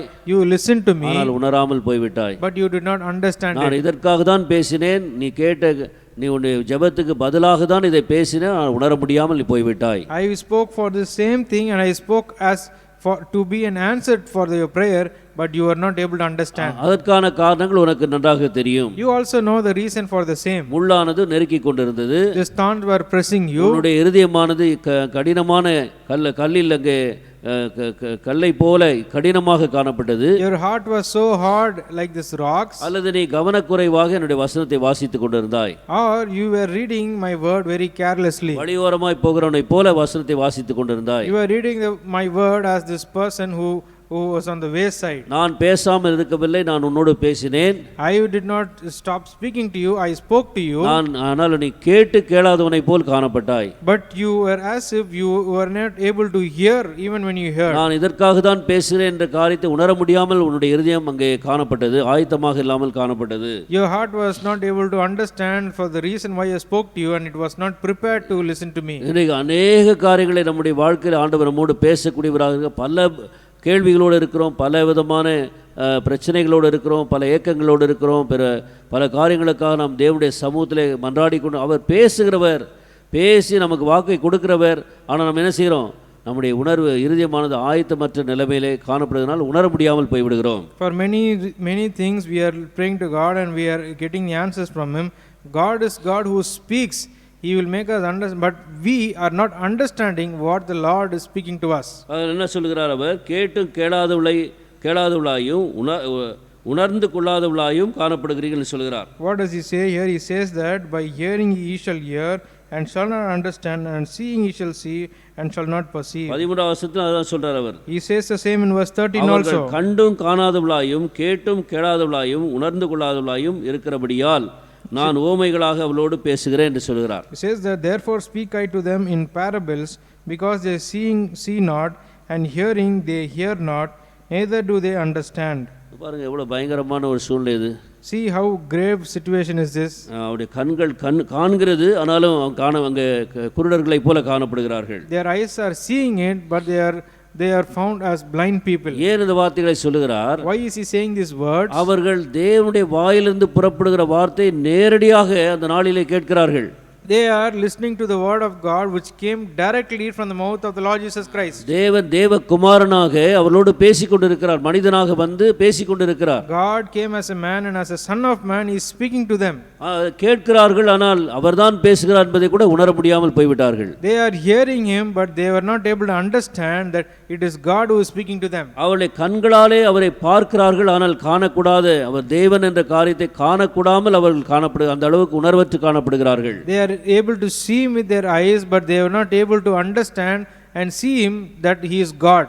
நம்ம இங்கே வாசிக்கிற ஒரு காரியம் எவ்வளவு பயங்கரமான ஒரு காரியம். The thing that we read here, how grave is this? இவங்கெல்லாம் சாதாரண ஒரு ஆட்களும் கிடையாது. அவர்கள் வேத வல்லுநர்களாக, அவர்கள் பார்க்கும்போது பிரதான ஆசாரியர்களாக, வேத பாரகராக, வேதத்தை நன்றாக கரைத்து குடித்தவர்களாக இருந்தார்கள். They are not normal people who are listening here. They were people who were the high priests, they were the scribes, and they had very great knowledge about the word of God. ஆண்டவர் என்ன சொல்கிறார்? அவர் அபிதமாக கண்ணால் கண்டிருந்தால், காதால் கேட்டிருந்தால் என்ன செய்வாங்களா? 15th வசனம், இந்த ஜனங்கள் கண்களினால் காணாமலும் காதுகளினால் கேளாமலும் இருதயத்தினால் உணர்ந்து மனந்திரும்பாமலும் நான் அவளை ஆரோக்கியமாக்காமலும் இருக்கும்படியாக அவர்கள் இருதயம் கொழுத்திருக்கிறது என்று வாசிக்கிறோம். We see that in verse 15 that God says to them that for this people's heart is waxed gross, and the ears are dull of hearing, and their eyes they have closed, lest at any time that they should see with their eyes and hear with their ears and should understand with their heart and should be converted, I should heal them. பாருங்க இதெல்லாம் அவருடைய இருதயம் கொழுத்திருக்கனால மனம் திரும்ப முடியல அவங்களால. We see that because their heart is waxed gross, they are not able to repent. கொழுத்திருக்கனால அர்த்தம், what is being waxed gross? அதாவது நம்முடைய சரீரத்தில் நம்முடைய சதை தான் நமக்கு அவசியம். அது மேலே கொழுப்பு வந்து பாதிப்பு தான் உண்டாகாது. அதிகம் ஃபேட்னஸ் எக்ஸஸ் என்று சொல்லி அர்த்தமாக காணப்படுகிறது. The meaning is, in our body when we see, for us muscles are more important, but we see that fat is covered and it is creating damage. இந்த இடத்துல கொழுத்திருக்குன்னு சொன்னோமா, எனக்கு எல்லாம் தெரியும், எனக்கு என்ன இவங்க என்ன சொல்கிறது, நானே கேட்குறது அப்படின்னு சொல்லி அந்த பெருமை இருக்கு பாருங்க, அதுதான் வேதத்தில் கொழுப்பு என்று சொல்லப்படுகிறதாக காணப்படுகிறது. This is seen as if the word of God says that these people who say that they know everything and they don't have to hear anything else, and this pride that they have is actually speaking about the fatness or about being waxed gross. இந்த வசனத்தில் காதால் மந்தமாய் கேட்டு தங்கள் கண்களை மூடிக்கொண்டார்கள் என்று வாசிக்கிறோம். You see here that their eyes are dull of hearing and their eyes have been closed. தேவன் அவளோடு பேசுறார், நான் கேட்க மாட்டேன் அப்படின்னு சொல்லிட்டு காதை மூடுறாங்க, கண்ணை மூடுறாங்க. They are saying that God is speaking to me but I won't hear him, and they are closing their eyes and also their ears. ஒரு முறை விதமாக நாம் செய்வோமானால் தேவன் நம்மோடு பேசி கொண்டிருக்கும் போது நம்முடைய காதை நாம் அடைத்து கொண்டால் நமக்கு அது சாதகமாக இல்லாதனால நமக்கு நம்மை குத்தக்கூடியதாக, உணர்த்தக்கூடியதாக, நம்முடைய நிலைமை எடுத்து காண்பிக்கக்கூடியதாக, நமக்கு வேதனை உண்டாக்கக்கூடியதாக அந்த வசனம் காணப்பட்டால், அதற்கு காதை அடைத்தால், நம்முடைய கண்களை மூடினால், அந்த நேரத்திலிருந்து நம்முடைய வாழ்க்கைக்கு நாம் ஒரு பாதிப்பை உண்டாக்கி கொண்டோம். When God is speaking to us in that moment where He is making us understand our true situation, where He is making us feel bad about our self, about our sin, and where He is making us repent, at that time when we close our ears, we see that we create permanent damage to us. மனம் திரும்பும்படியாக தேவன் முதலாவது பேசுவார். God will first speak for us to repent. நாம் எல்லோருமே மனம் திரும்ப வேண்டிய நிலையில்தான் காணப்படுகிறோம். Everybody is found in a state of being repented. எப்பொழுது நாம் மனம் திரும்பவே வேண்டியது அவசியமே இல்லைன்னு சொன்னால், the moment we say that there is no, when can we say that we don't need repentance? நாம் பரிபூரணத்தை அடைந்து விட்டோம் என்று நம்மாலே சொல்லக்கூடுமானால், தேவனும் நம்மை பார்த்து சொல்லக்கூடுவாரானால், அந்த நேரத்திலிருந்து நாம் மனம் திரும்ப வேண்டிய அவசியம் இல்லை. When we can say that we have attained this perfection, when God can testify that we have attained perfection, at that time we don't need repentance. ஆனால் நாம் நமக்கே உண்மையாக இருப்போமானால் நாம் எல்லோருமே எவ்வளவு குறைவுள்ளவர் என்பதை நன்றாக அறிந்திருக்கிறோம். But when we are true to ourselves, we clearly know that how in all areas which we are lacking. ஆகையால் தேவன் அந்த குறைகளை எடுத்து நமக்கு காண்பிப்பார். God will show us our lack. அதை சரி செய்து கொள்ள முடியாத அந்த குறையை எடுத்து காண்பிக்கிறார். For us to make it right, God will show our lack. அந்த குறையை நமக்கு எடுத்து காண்பிக்கும் போது அது நம்முடைய உள்ளத்துக்கு, நம்முடைய மாம்சத்துக்கு வேதனையாக தான் காணப்படும். அது ஏற்றுக்கொள்ள முடியாதாக இருக்கும். அதற்காக உடனடியாக நம்முடைய மாம்சமான நம்முடைய கண்களை மூட செய்யும், காதுகளை மூட செய்யக்கூடியதாக காணப்படும்.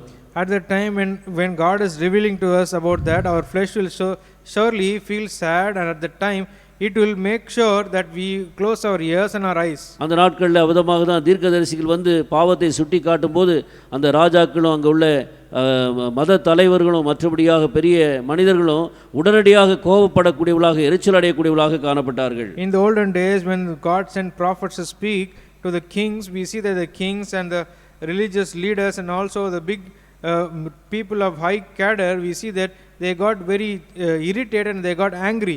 அவர்கள் என்ன உணராமல் போய்விட்டார்கள்? What they did not realize, நாம் கடைசி வரைக்கும் குறைவுள்ளவர்களாக இருக்கிறோம் என்பதை உணராமல் போய்விட்டார்கள். They were not able to realize that till the end they were people with lack. ஆண்டவர் நம்முடைய குறையை நீக்க, நம்முடைய குறைகளை எடுத்து காண்பித்து அதை சரி செய்து அதை நீக்கி நம்மை நிறைவாக்கத்தக்கதாக அதற்காக தான் நம்மோடு பேசுகிறார் என்பதை உணராமல் போய்விட்டார்கள். They were not able to realize that God is speaking to them so that God can show them their lack, where they are lacking and where they can be made right. அவ்விதமான ஒரு சூழ்நிலையிலே அவர் என்ன செய்தார்கள்? இருதயத்தை கடினப்படுத்தக்கூடியவர்களாக இருந்தார்கள். In such a situation they just hardened their hearts. நாம் வேதத்தில் வாசிக்கும்போது, when we read in the word of God, இவ்விதமான சூழ்நிலையில் தான் ஆண்டவராக இயேசு கிறிஸ்து இந்த உலகத்திலே தேவகுமாரன் மனிதனாக நடந்தபோது அவர் பேசின வார்த்தைகள் நன்றாக தெரியுது. எந்த மனுஷன் இவரை போல பேசலன்னு சொல்றாங்க அவங்க. When the Lord Jesus Christ came to this world, in that time we see that when he was in this world and when he spoke, everyone said that no man has spoken these words. யாருமே விதமான அற்புதங்களை செய்யவில்லை என்று சொல்கிறார்கள். They are saying that no man has done these miracles. யாருமே விதமாக காரியங்களை செய்யவில்லை என்று சொல்லி உணரக்கூடியவர்களாக இருந்தார்கள். They were able to understand that no man has done certain these things. அதில் எந்த மனிதன் இல்லை என்று சொன்னால் அவர் தேவன் என்பதை புரிந்து கொள்ளாமல் போய்விட்டார்கள். ஏற்றுக்கொள்ள மனதற்று காணப்பட்டார்கள். They were not able to understand, and they did not have the heart to accept that when he did anything which man did not do, they did not realize or wanted to accept that he was God. ஏனென்றால் அதை ஏற்றுக்கொண்டால் அவருடைய வார்த்தைக்கு ஒப்பு கொடுத்து அவருக்கு கீழ்ப்படிந்து ஜீவிக்க வேண்டியதாக மாறிவிட்டது. Because if they have to accept him, they had to obey and live in submission to him. அவர் சாதாரண ஒரு தச்சனாக வந்திருக்கிறார். He has come as a simple carpenter. ஏழையாக காணப்படுகிறார். He is a very poor person.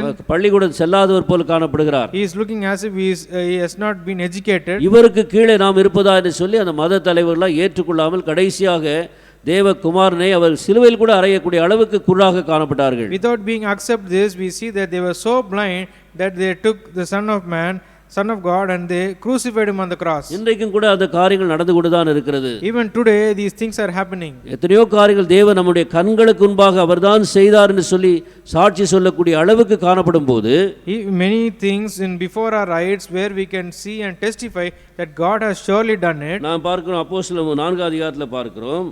We see in Acts chapter 4. அப்போஸ்தலர் 4 அதிகாரம் 16 வசனம் பாருங்க. Acts chapter 4 and verse 16.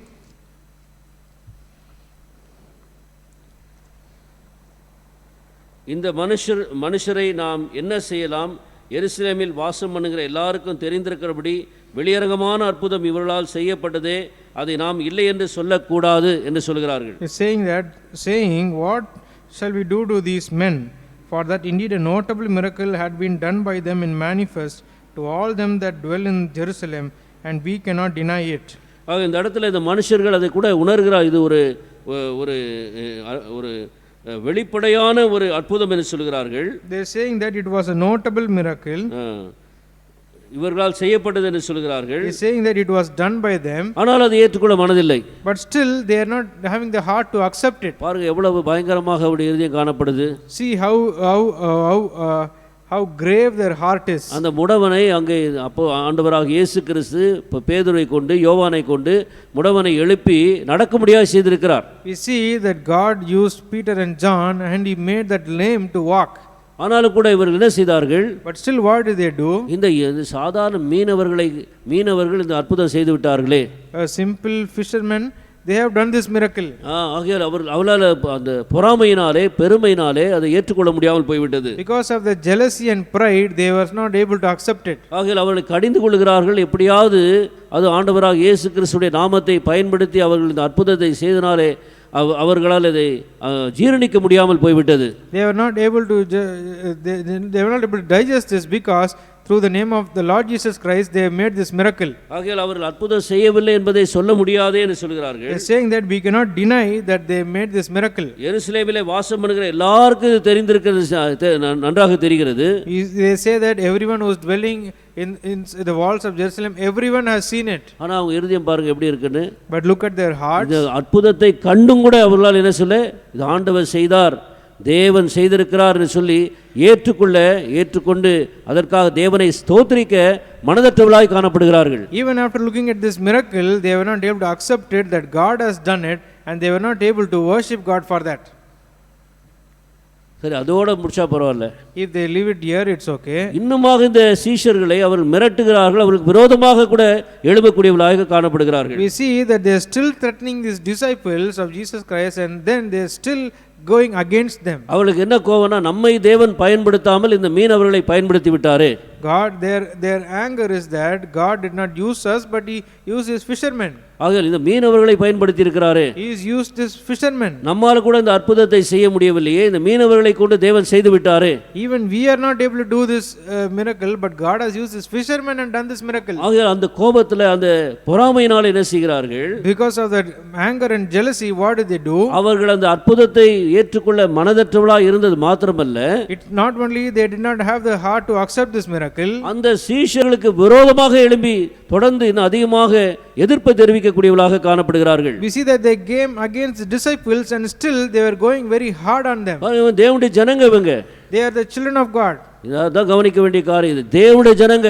That is very important. We have to see that they were the children of God. நன்மைக்காக தான் தேவன் இந்த அற்புதத்தை அவர்களுக்கு செய்திருக்கிறார். God has done this miracle for their own good. அவருடைய மனம் திரும்புதலுக்காக செய்திருக்கிறார். He has done this for their repentance. அவருடைய ஆசீர்வாதத்துக்காக செய்திருக்கிறார். He has done this for their blessing. அவர்களை மீண்டுமாக தன்னுடைய பட்சத்தில் இழுத்துக்கொள்ள முடியாக தேவன் செய்திருக்கிறார். He has done this so that he can pull them back again to himself. ஆனால் அவர் என்ன செய்றாங்க? But what did they do? இந்த சீஷர்களுக்கு விரோதமாக எழும்பி அவள் இனமாக அடக்கி அவள் எப்படியாவது மிரட்டி அதை செய்யக்கூடாது, இனி எந்த அற்புதம் செய்யக்கூடாதபடிக்கு தடை செய்ய பிரயாசப்படுகிறார்கள். They were trying to suppress and also threaten these disciples and make sure that they don't do any more miracles. ஆக வெளியரங்கமாக பார்க்கும்போது நல்ல மனிதர்கள் போல் காணப்படுகிறார், உள்ளமோ கெட்டு போன இருதயமாக, நாட் குட் சாயில், கெட்டு போன ஒரு நிலமாக காணப்படுகிறது. When we look at them outwardly, they are like good people with good soil, but when we see that their heart, they don't have any good soil. ஆகையால் இது மற்ற மூன்று நிலங்களை விட மோசமான நிலைமையாக காணப்படுகிறது. This is a situation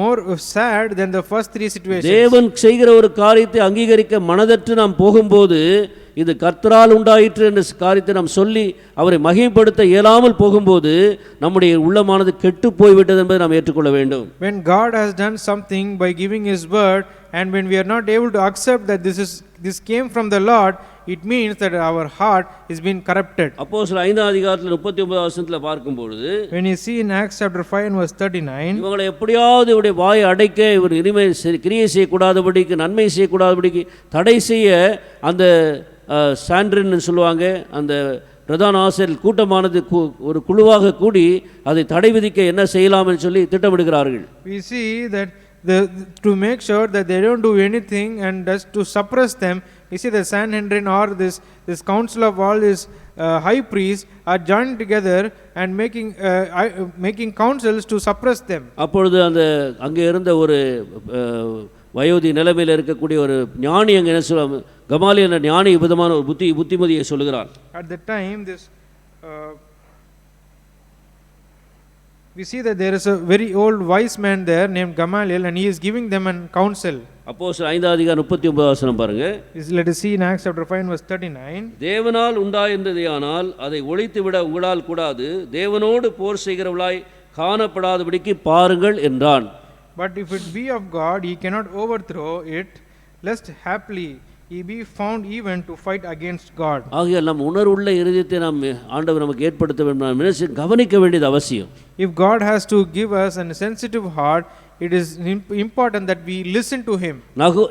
நிக்கோதேமு கூட ஒரு பரிசேயனாக தான் காணப்பட்டான். We see even this Nicodemus was a Pharisee. அவனும் கூட முதலாவது இந்த பரிசேயரோடு தான் சேர்ந்து அந்த குழுவில் தான் காணப்பட்டான். First, even in the beginning, we see that he was along with this council of these Pharisees. ஆனால் ஆண்டவராக இயேசு கிறிஸ்துவை அவன் கவனிக்கக்கூடியவனாக இருந்தார். But he was able to observe the Lord Jesus Christ. அவர் செய்கிற அற்புதங்களை கவனிக்கக்கூடியவனாக இருந்தார். He observed the miracles which the Lord Jesus Christ did. அவர் பேசக்கூடிய வார்த்தை கவனிக்கக்கூடியவனாக இருந்தார். He observed the word of Lord Jesus Christ. அவருடைய வாழ்க்கையை கவனிக்கக்கூடியவனாக இருந்தார். He observed the life of the Lord Jesus Christ. அப்போது ஒரு நாள் இரவிலே வந்து சொல்லுகிறான், one day at the night time he comes and tells him, தேவன் உங்களோடு கூட ஒருவனோடு கூட இல்லாவிட்டால் அவனால இந்த எந்த விதமான இந்த அற்புதங்களை செய்ய இயலாது என்று சொல்லுகிறான். He says that unless God is with a person, he cannot do such miracles. ஆகையால் அவன் உணர்வுள்ள ஒரு இதயத்தை அடைந்திருந்தான்னு பார்க்கிறோம். We see that he had a sensitive heart. இப்போது அவனுடைய கண்கள் காணக்கூடியதாக இருக்கிறது. Now his eye is able to see. அவனுடைய செவி அவருடைய சத்தத்தை கேட்கக்கூடிய திறந்த செவியாக இருக்கிறது. Now his ears are open to hear the voice of God. ஆனால் தான் அவன் மனம் திரும்பி என்ன செய்தான், ஆண்டவரை சொந்த ரட்சகராய் ஏற்றுக்கொண்டு ஆண்டவருடைய ஒரு சீஷனாக மாறிவிட்டான். That is why he repented there and he accepted the Lord as his own savior, and he became a disciple of Lord Jesus Christ. அவன் அந்த மற்ற பரிசேயர்களுக்கு போய் அங்க புத்திமதி சொல்லுகிறான். He is going and telling the other Pharisees this counsel. ஆக விதமாக ஆலோசனை சொன்னாலும் கூட அவள் ஏற்றுக்கொள்ளாமல் கடைசியாக ஆண்டவராக இயேசு கிறிஸ்துவுக்கு விரோதமாக எழும்பி அவரை கொலை செய்யக்கூடியவர்களாக இருந்தார்கள். Even after these people went and told them these counsels, they did not want to take it, but they worked against the Lord Jesus Christ and crucified him. அப்போஸ்தலனாகிய பவுல் கூட விதமாக தான் ஆரம்பத்தில் இருந்தான். In the beginning, even Apostle Paul was in the same situation. அவனும் கூட சுவிசேஷத்தை கேட்கக்கூடியவனாக இருக்கிறான். He was able to listen to the gospel of Christ. ஆண்டவராக இயேசு கிறிஸ்துவை குறித்து அநேகர் மூலமாக விசாரித்து அவர் நன்மை செய்கிறவராக சுற்றி திரிந்தார் என்பதை நன்றாக அறிந்திருந்தான். கேள்விப்பட்டு அவன் அறிந்திருந்தான். He knew by listening to many people that our Lord Jesus Christ went around this world by doing good to people. அவதமாக பல காரியங்களை கேட்டு அவர் மரித்தார், அடக்கம் செய்து உயிர்த்தெழுந்தார் என்ற சத்தியத்தை கூட அவன் கேட்கக்கூடியவனாக இருந்தார். Along with his many truths, he also was able to listen to the truth that he he died and he was buried and he was rose again. அவர் தேவகுமாரன், அவர் குமாரனாகிய தேவன், அவரே தேவன் என்ற காரியத்தை கேள்வி அந்த கிறிஸ்துவின் மூலமாக கேட்கக்கூடியவனாக இருந்தான். He was able to listen through the Christian that he was a son of God. He was also the God who was a son. ஆனால் அதை ஏற்றுக்கொள்ள மனதற்றவனாக இருந்தான். But he did not have the heart to accept it. அவன் கேட்டும் கேளாதவனை போல இருந்ததினாலே, even after hearing, because he was as if he did not hear, உணர்வடைய அவன் விரும்பாதவனாக இருந்ததினாலே, because he was not desiring to understand it, அவன் கடைசியாக ஆண்டவருக்கு ஒரு விரோதியாக, தேவனுடைய ஜனங்களுக்கு ஒரு விரோதியாக மாறிவிட்டான். At the end he became an enemy of God, an enemy of the children of God. சபையை அவன் அங்கே உபத்திரப்படுத்தக்கூடியவனாக மாறிவிட்டான். He became a person who was persecuting the church. நாம் மிக மிக ஜாக்கிரதையாக இருக்க வேண்டிய காலங்கள் இது. These are days where we have to be very very careful. இன்றைக்கு நாம் தேவனுடைய சத்தத்தை கேட்கும்போது, அதான் வேதத்தில் சொல்ல ஆண்டவர் சொல்றார், வெளிப்படுத்தின விசேஷத்தில் மீண்டும் மீண்டுமாக சொல்லக்கூடிய காரியம், ஆவியானவர் சபைகளுக்கு பேசுகிற வார்த்தையை காது உள்ளவன் கேட்கக்கவன் என்று சொல்கிறார். That is why we have to be very careful that this word is repeated, that the word which the God's word which the Holy Spirit speaks, we see the Spirit speaks, we see that those who have, let him hear. ஏன் இவர்களால் கேட்க முடியவில்லை? Why were they were not able to hear it? இந்த மனிதர்களால் அவருடைய சுய முக்கியத்துவம், அவருடைய சுய மரியாதை, அவருடைய பதவி, அவளுக்கு இருந்த அந்த காரியங்கள், அது மேல உள்ள ஆசைகள், அனைத்து காரியங்கள் என்ன செய்கிறது, அவளுக்கு உணர்வற்ற ஒரு இருதயத்தை கொடுக்கக்கூடியதாக இருந்தது. We see that he got this insensitive heart because of his self liking, his self respect, and also this power and position, and all these things made him in this fashion. ஆகையால் தேவன் அங்கே பிதாவாகிய தேவன் தன்னுடைய குமாரனை பயன்படுத்த அந்த சத்தியத்தை ஏற்றுக்கொள்ள மனதற்றவர்களாக காணப்பட்டார்கள். They did not have the heart to accept that for God the Father was using his son among them. அதே நேரத்தில் இந்த பரிசேயர் வேதபாரகரும் இந்த அப்போஸ்தலனாகிய பேதுருவையும் யோவானையும் தேவன் பயன்படுத்துகிறார் என்ற காரியத்தை ஏற்றுக்கொள்ள மனதற்றவர்களாய் காணப்பட்டார்கள். Even these scribes were not able to accept that God was using the apostle Peter and apostle John. ஆகையால் அவருடைய இருதயமானது கொழுத்து போயிருந்தது என்று வாசிக்கிறோம். We see that their heart was waxed gross. எங்களுக்கு எல்லாம் தெரியும். We know everything. அதுமாக நாம் நினைக்கும் போதே ஆண்டவர் நம்மை விட்டு விலகி போவார். The moment when we think in this manner, God will leave us. பெருமை அடைந்த ஒரு இருதயமாக இது காணப்படுகிறது. It becomes a heart full of pride. அகங்காரம் நிறைந்த இருதயமாக மாறிவிடுகிறது. It becomes a heart full of arrogance. அதன் மேலாக ஆண்டவரால் ஒன்றும் பேச முடியாது, பேசினாலும் அங்கு உணர மாட்டார்கள். After that, God cannot speak to us anything. Even when God speaks, they won't understand it. கடைசியாக அந்த இருதயமானது எந்த அளவு கடினப்பட்டு சென்றால், அந்த சத்தியத்துக்கு விரோதமாக தேவன் செயல்படுகிற அந்த காரியங்களுக்கு விரோதமாக அவர் செயல்படக்கூடியவர்களாக மாறிவிட்டார்கள். When we have to understand how hardened this heart will become, they will start becoming against the word of God which is given to them. கர்த்தர் கிரியை செய்கிற உணர முடியாமல் காணப்படுகிறார்கள். They are without any sensitivity towards what God is working among them. கர்த்தருடைய நல்ல கரம் தான் இங்கே கிரியை செய்கிறது என்ற காரியத்தை ஏற்றுக்கொள்ள மனதற்றவர்களாய் மாறிவிட்டார்கள். They have become heartless to accept that the hand of God is working here. இது எல்லாருக்குமே இந்த பயங்கரமான நிலைமை வரக்கூடிய சூழ்நிலை இருக்கிறது. There are situations where everybody can come into this problem. அதனால தான் நம்ம என்ன செய்ய வேண்டும், ஒவ்வொரு நாளும் நம்முடைய வேத பகுதியை வாசிக்கும்போது அதிக மனத்தாழ்மையோடு தேவனுடைய சமூகத்திலே உடைந்த உள்ளத்தோடு என்னோடு பேசி என்னை வழி நடத்தும் ஆண்டவரே, என்னை பரிசுத்தமாக வைத்துக்கொள், தாழ்மையாக வைத்துக்கொள்ளும் என்று சொல்லி அவதமான ஒரு ஜெபத்தோடு நாம் இந்த வேதத்தை வாசிப்பது மிக அவசியமான காரியம். That is why when we read our daily portion, we have to come to the Lord with a very humble heart and a broken heart and contrite spirit, saying that Lord, please speak to me and keep me humble, and we have to listen to the voice of God in such manner. இரண்டாவதாக லூக்கா சுவிசேஷம் 8 அதிகாரத்திலே பார்க்கிறோம். Secondly, we see Luke chapter 8. 8 அதிகாரம் 15 வசனத்தை கவனிக்கும் பொழுது, when we see Luke chapter 8 and verse 15, Nobel heart, அதாவது உண்மை தமிழ் சரியாகவே இல்லை, நல்ல நிலத்தில் விதைக்கப்பட்டவர்கள் வசனத்தை கேட்டு அது உண்மையும் நன்மையுமான இருதயத்திலே காத்து, உண்மையான இருதயம் என்று வாசிக்க noble heart. We see that but that on the good ground are they which is an honest and good heart. We speaking about a noble heart. இந்த நோபல் ஹார்ட் என்று சொல்லும்போது, when you talk about this noble heart, சத்தியத்தை கேட்கும்போது, when they listen to the truth, பேரியா விசுவாசிகளை குறித்து நாம் வாசிக்கிறோம். பேரியா விசுவாசிகள், we also listen about this believers of Berea.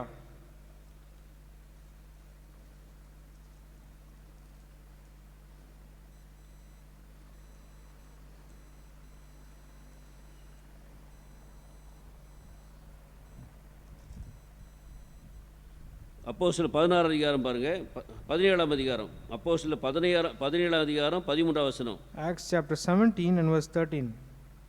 பேரியாவிலும் தேவ வசனம் பவுலினால் அறிவிக்கப்படுகிறது என்று தெசலோனிக்கரான யூதர்கள் அறிந்தபோது அங்கே வந்து ஜனங்களை கிளப்பி விட்டார்கள். But when the Jews of Thessalonica had knowledge that the word of God was preached of Paul at Berea, that they came thither also and stirred up the people. இந்த இடத்துல வாசிக்கும் பொழுது When we read here, ஆண்டவர் இந்த பேரியா பட்டணத்திலே பவுல் அப்போஸ்தலன் மூலமாக சுவிசேஷத்தை அறிவித்ததாக நாம் வாசிக்கிறோம். we see that God used the apostle Paul to give the gospel in the land of Berea. பேரியாவிலே இந்த விசுவாசிகளை குறித்து என்ன வாசிக்கிறோம்? What do we read about the believers of Berea? 11ஆம் வசனம் பாருங்க. Please read verse 11. அந்த பட்டணத்தார் மனவாஞ்சியாய் வசனத்தை ஏற்றுக்கொண்டு காரியங்கள் இப்படி இருக்கிறதா என்று தினந்தோறும் வேத வாக்கியங்களை ஆராய்ந்தது பார்த்ததினாலே தெசலோனிக்கேயில் உள்ளவர்களை பார்க்கிலும் நற்குணசாலிகளாய் இருந்தார்கள். These were more noble than those in Thessalonica, in that they received the word with all readiness of mind and searched the scriptures daily whether those things were so. இங்கே வாசிக்கும் போது அந்த பட்டணத்தார் அதாவது பேரியா பட்டணத்தாரை குறித்து வாசிக்கிறோம். We read about the people of the city of Berea. Pavul அங்கே சென்று சுவிசேஷத்தை அறிவிக்கிறார், தேவனுடைய வசனத்தை கொடுக்கிறார். Paul is going there and giving the word of God and also preaching the gospel. முதலாவது மனவாஞ்சியாக தேவனுடைய வசனத்தை கேட்டார்கள். First we see that they listened to the word of God received the word of God with readiness of mind. வசனத்தை கேட்டது மாத்திரமல்ல, அதை ஏற்றுக்கொண்டார்கள். They did not only listen to the word of God, but also they they accepted it. அது மாத்திரமல்ல, காரியங்கள் இப்படி இருக்கிறதா என்று தினந்தோறும் வேத வாக்கியங்களை ஆராய்ந்து பார்த்தார்கள் என்று வாசிக்கிறோம். Not only that, we see that they also searched the scriptures daily whether those things were so. முக்கியமாக என்ன கற்றுக்கொள்ள வேண்டும்? Importantly, what you should learn here, அவர்கள் முகஸ்துதி பார்க்கவில்லை. we see that they did not look at the face. அதில் சத்தியம் இருக்கிறதா என்று பார்த்தார்கள். They just saw whether they had truth in that. Not on face value but on truth value. அவங்க பேசுறதுல சத்தியம் இருக்கிறதா என்று சொல்லி, இப்போ யார் பேசுறார் என்ற காரியம் அவளுக்கு முக்கியமல்ல. We see they did not look at the face value, but they looked at the truth value. It did not matter who was speaking it. ஆகையால் இந்த இடத்துல பார்க்கும் பொழுது, when we look here, Pavul அப்போஸ்தலன் பிரதான ஒரு அப்போஸ்தலன் அங்கே பேசிக் கொண்டிருக்கிறான், ஆண்டவரால் வல்லமையாக பயன்படுத்தப்படுகிறான். the apostle Paul, who is the chief apostle, is speaking there and he is powerfully used by our Lord. ஆகையால் அந்த வசனத்தை கேட்டு என்ன செய்கிறார்கள்? After listening to the word, what do? தினந்தோறும் அவர்கள் வேதத்தையும் திறந்து வேத வாக்கியங்களோடு அதை ஒப்பிட்டு பார்க்கிறார்கள். Daily they are also searching the scriptures and they are comparing it with the word of God. இந்த அவர் பேசுகிற வார்த்தைகள் வேதத்தோடு ஒத்து போகிறதா? What the word which is being preached, does it go along with the word of God? பேசுகிறது சத்தியமா? What is being preached, it is the truth? அல்லது மனித parotta? Or is it something the man is twisting? என்று ஆராய்ந்து பார்த்ததினாலே, because they discern that Thessalonica சபையில் உள்ளவர்களை விசுவாசிகளை காட்டிலும் இவர்கள் நற்குணசாலிகளானார்கள் என்று சொல்லி வாசிக்கிறோம். We see that more than the believers of Thessalonica, they were very noble. நல்ல நிலத்தில் விழுந்திருக்கிறது. That means it has fallen on good ground. ஏதோ அவங்க பேசுறான், நான் கேட்கறேன், நான் போறேன் அப்படிலாம் கிடையாது. It is not like, oh, they are preaching something, I am just listening, I am going away. அவங்க பேசுறது வேத வசனத்தோடு ஒத்து போகிறதா என்று சொல்லி நாம் பார்க்க வேண்டும். We have to see whether what they are preaching goes along with the word of God. அவங்க செய்கிற காரியம் ஆண்டவர் எங்கேயாவது வேதத்தில் செய்திருக்கிறாரா என்று சொல்லி ஆராய்ந்து பார்க்க வேண்டும். We have to see whether what they are doing is it been done in the word of God. ஆக நாம் இந்த விதமாக கவனிக்கும் பொழுது மாத்திரமே, ஆண்டவர் செய்யாத ஒருத்தர் செய்யும்போது நாம் அங்கே அதை ஏற்றுக்கொள்ள வேண்டிய அவசியம், யாராக இருந்தாலும் சரி ஏற்றுக்கொள்ள வேண்டிய அவசியம் இல்லை. Let it be anybody, we don't have to accept the things which a man does which is not done in the word of God. வேதாகமத்திலே நாம் தெளிவாக பார்க்கிறோம். We see in the word of God clearly, இந்த கடைசி நாட்களிலே, in the last days, பலவிதமான வஞ்சகமான உபதேசங்கள் வரப்போகிறது. we see that there will be many deceptive doctrines. கள்ள தீர்க்கதரிசிகள் ஏராளமாக எழும்புவார்கள். There will be many false prophets who will rise. பொய் போதகர்கள் எழும்புவார்கள். There will be these true false preachers. வசனத்தை கொண்டே புரட்டுவார்கள். They will use the word of God and they will twist the word of God. நீங்கள் சத்தியத்தை கேட்கும்போது, when you listen to the truth, உடனடியாக அதை ஏற்றுக்கொள்ள நான் வேதம் சொல்லல. but the Bible does not say that immediately accept it. வேதத்தோடு ஒப்பிட்டு பார்க்க வேண்டியது அவசியம். It is important that we have to compare it with the word of God. அத ஒரு செய்தியை கேட்கும்போது வேதாகமத்தை முன்பாக வைத்து நாம் அதை கேட்பது நல்லது. That is why when we listen to a message, it is good when we listen to it by keeping the word of God before us. அவங்க வேத வசனத்தின் குறிப்புகளை எடுத்து நமக்கு சொல்லுகிறார்களா என்ற காரியத்தை கவனிப்பது மிக நல்லது. It is very good when we are very careful to see whether they are preaching the points which are given in the word of God. சில பேர் அங்கே வேதத்தை மூடிட்டு வேதமே இருக்காது கையில், ஆடி ஆடி இங்கேயும் அங்கேயும் நடந்து நடந்து நடந்து அவங்க மனசில் உள்ளதை பிரசங்கம் பண்ணிக்கிட்டே இருப்பாங்க. We see some preachers, they won't even take the word of God, they'll just keep it in the side and they will keep speaking whatever comes to their mind. நாம் கவனமாக இருக்க வேண்டியது, அந்த நேரத்தில் ரொம்ப கவனமாக இருக்க வேண்டியது அவசியம். In that time we have to be very careful. அவங்களும் விதமான நேரத்தில் கவனமாக இருக்க வேண்டியது அவசியம். Even they have to be careful in that time. நம்முடைய மனதிலிருந்து நாம் பேசுகிற காரியம் முக்கியமல்ல. It is not good when we speak what is there in our heart. வசனத்தை அடிப்படையாக வைத்து நாம் அதை கொண்டு பேச வேண்டியது அவசியமாக இருக்கிறது. Whatever we speak, we have to speak having the word of God as the basis for that. ஆகையால் அவர்கள் பேசுகிற காரியம் வேதத்திலே காணப்படுகிறதா, வேதத்தோடு ஒத்து போகிறதா, சத்தியமானு சொல்லி அதை நாம் நிதானிக்க வேண்டிய நம்முடைய பொறுப்பாக தேவன் விட்டிருக்கிறார். God has given us the responsibility for us to see whatever they are preaching, is it going along with the word of God and is it the truth. இந்த இடத்துல வாசிக்கும் பொழுது when we read here, உண்மை என்ற இருதயமானது இந்த Nobel, அதாவது நற்குணசாலி என்று, அதாவது உண்மையான ஒரு இதயத்தோடு அவள் கேட்க என்பதற்கு அடையாளமாக இருக்கிறது. we see a honest heart speaks about a heart, a noble heart, and also shows the sign that they listen to the word of God with a noble heart. இன்னொரு காரியத்தை பார்க்கும் பொழுது when we see the other thing, இந்த உண்மை என்ற இருதயமானது this noble heart, கானானிய ஸ்திரீயிடத்திலே பார்க்கிறோம். we see that it was there with the Canaanite woman. மத்தேயு சுவிசேஷம் 15 அதிகாரத்தில் வாசிக்கிறோம். we read in Matthew chapter 15. இந்த கானானிய ஸ்திரீ என்ன செய்கிறாள்? what does this Canaanite woman do? தன்னுடைய மகளுடைய சுகத்துக்காக ஆண்டவரை பின்பற்றி ஓடி வருகிறாள். she is following the Lord Jesus Christ and running to him for the healing of her daughter. ஆரம்பத்தில் ஆண்டவர் என்ன சொல்கிறார்? In the beginning, what does the Lord say? ஆண்டவர் அமைதியாக போய் கொண்டிருக்க, பதில் கொடுக்காமலே போய் கொண்டிருக்கிறார். God is going quietly, Jesus is going quietly without giving any answer. ஆனால் அந்த கானானிய ஸ்திரீ அங்கே சோர்ந்து போகாமல் தொடர்ச்சியாக ஆண்டவரை நோக்கி கதறிக்கொண்டே பின்னாடி ஓடி வருகிறாள். But we see there's this Canaanite woman, she does not become weary, but she is continuously following the Lord. சீஷர்கள் அங்கே வருத்தம் அடைந்து என்ன செய்கிறார்? ஆண்டவரிடத்தில் போய் சிபாரிசுகிறார்கள், அவளை அனுப்பிவிடுங்கன்னு சொல்கிறாங்க. These disciples are feeling sad and they're saying that please, they're recommending to the Lord Jesus Christ to give her what she wants and send her away. அப்போது ஆண்டவர் சொல்கிறார், at the time the Lord says, பிள்ளைகளுடைய அப்பத்தை எடுத்து நாய்களுக்கு போட முடியாது என்று சொல்கிறார். you see that it is not mean to take the children's bread and cast it to dogs. அப்போது உடனடியாக ஓடி வந்து அவளுடைய காதிலே நன்றாக விழுந்திருக்கிறது. it fell on the ears of this woman. காதிலே விழுந்தாலும் அவள் என்ன செய்கிறாள்? even though she heard it, what did she do? அவள் ஆண்டவருடைய பாதத்திலே விழுந்து விழுகிறாள். she comes and falls at the feet of Jesus. அவரை பணிந்து கொண்டு ஆண்டவரே என்று சொல்கிறாள். she worships him and says, Lord. அப்போது ஆண்டவர் அவருடைய பார்த்து சொல்கிறார், at the time the Lord says to her, பிள்ளைகளுடைய அப்பத்தை எடுத்து நாய்களுக்கு போட முடியாது என்று சொன்னபோது, when the Lord said to her saying that it is not meet to take the children's bread and cast it to the dogs, அதை கேட்டு அந்த ஸ்திரீ என்ன செய்கிறாள்? after hearing it, what does the woman do? உண்மைதான் ஆண்டவரே என்று சொல்கிறாள். says that truth, Lord. நீங்க சொல்கிறது உண்மைதான். what you say is true, Lord. அதனால அவளுக்கு எவ்வளவு கடினமாக இருந்தாலும், even though it was Jesus was very hard, அந்த திரள் கூட்டத்தின் மத்தியிலே அவளை அவமானப்படுத்துவது போல் காணப்பட்டாலும், even though it was as if God put her to shame before everyone, ஆண்டவர் பொய் சொல்லல. God did not say anything any wrong. ஆண்டவர் ஒருபோதும் பொய் சொல்ல முடியாது, பொய் சொல்ல மாட்டார். God will never lie. உண்மையாக புறஜாதிகள் அந்த நாட்களில் ஒரு நாயாக கருதப்பட்டார்கள். truly in those times the Gentiles were considered as dogs by the Jews.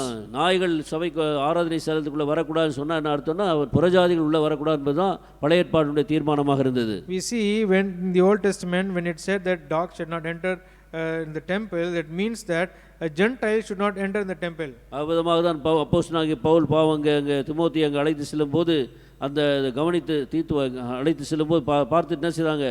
ஒரு புறஜாதியான எங்கே ஆலயத்துக்குள் கொண்டு வந்து விட்டான்னு சொல்லி அவர் போட்டு அடின்னு அடிச்சாங்க. we see this is what happened when Paul brought Titus into the temple. we see synagogue, we see that he was beaten up by the people because he brought a Gentile inside the temple. ஆக இந்த ஸ்திரீக்கு நன்றாக தெரியும், this woman clearly knew, யூதர்கள் தங்களை ஒரு நாயை போல பாவிக்கிறார்கள் நன்றாக தெரியும். she clearly knew that Jews considered her as a dog. அப்போது அவ என்ன சொல்கிறாள்? at the time what did she say? என்ன கேவலமா பேசுறீங்க? what you are speaking so bad about me? நீங்களா தான் நாய், நீங்க யூதர்களா தான் நாய் அப்படினு சொல்லிருக்கலாம். you Jews are only dogs. she could have spoken like that. மறுவார்த்தை பேசிருக்கலாம், எதிர்த்து பேசிருக்கலாம், வாக்குவாதம் செய்திருக்கலாம். she can give her some counters and she could have spoken back and she could have made some arguments. எனக்கு மக கஷ்டத்துக்காக நான் வந்துட்டேன், I came for the problem of my daughter. அதுதே பெரிய தப்பா போச்சு. I made a wrong decision. ஆனால் அவதமாக சொல்லாமல், but without saying like this, நீங்க சொல்றது உண்மைதான் ஆண்டவரே, what you are saying is true, Lord. நீங்க சொல்வது உண்மைதான். What you're saying is true, Lord. ஆகையால் அவளுக்கு அவ்வளவு கடினமாக இருந்தாலும் கூட அது என்ன செய்தா அதில் உண்மை இருக்கிறதுனால இது ஏற்றுக்கொள்ளக்கூடியவளாக இருந்தாள். Even though it was so hard, we see that she was able to accept it because there was truth in that. அதை தாழ்மையோடு இப்போது பேச ஆரம்பிக்கிறாள். Now she is speaking to the Lord humbly. ஆனாலும் எஜமானுடைய மேஜையிலிருந்து விழுகிற துணிக்கைகளை நாய்க்குட்டிகளும் சாப்பிடுமேன்னு சொன்னார். She says that yet the dogs eat of the crumbs which fall from their master's table. ஆகையால் நான் நம்முடைய மேஜையின் கீழாக இருக்கிற ஒரு நாய்க்குட்டி ஆண்டவரே. She said that I am a dog which is under the table. நான் கக்கினதை சாப்பிடுகிற நாய் ஒன்று இருக்கதான் செய்கிறது. There is a dog which returned to its vomit. அதெல்லாம் மனம் திரும்பிட்டேன் நான்.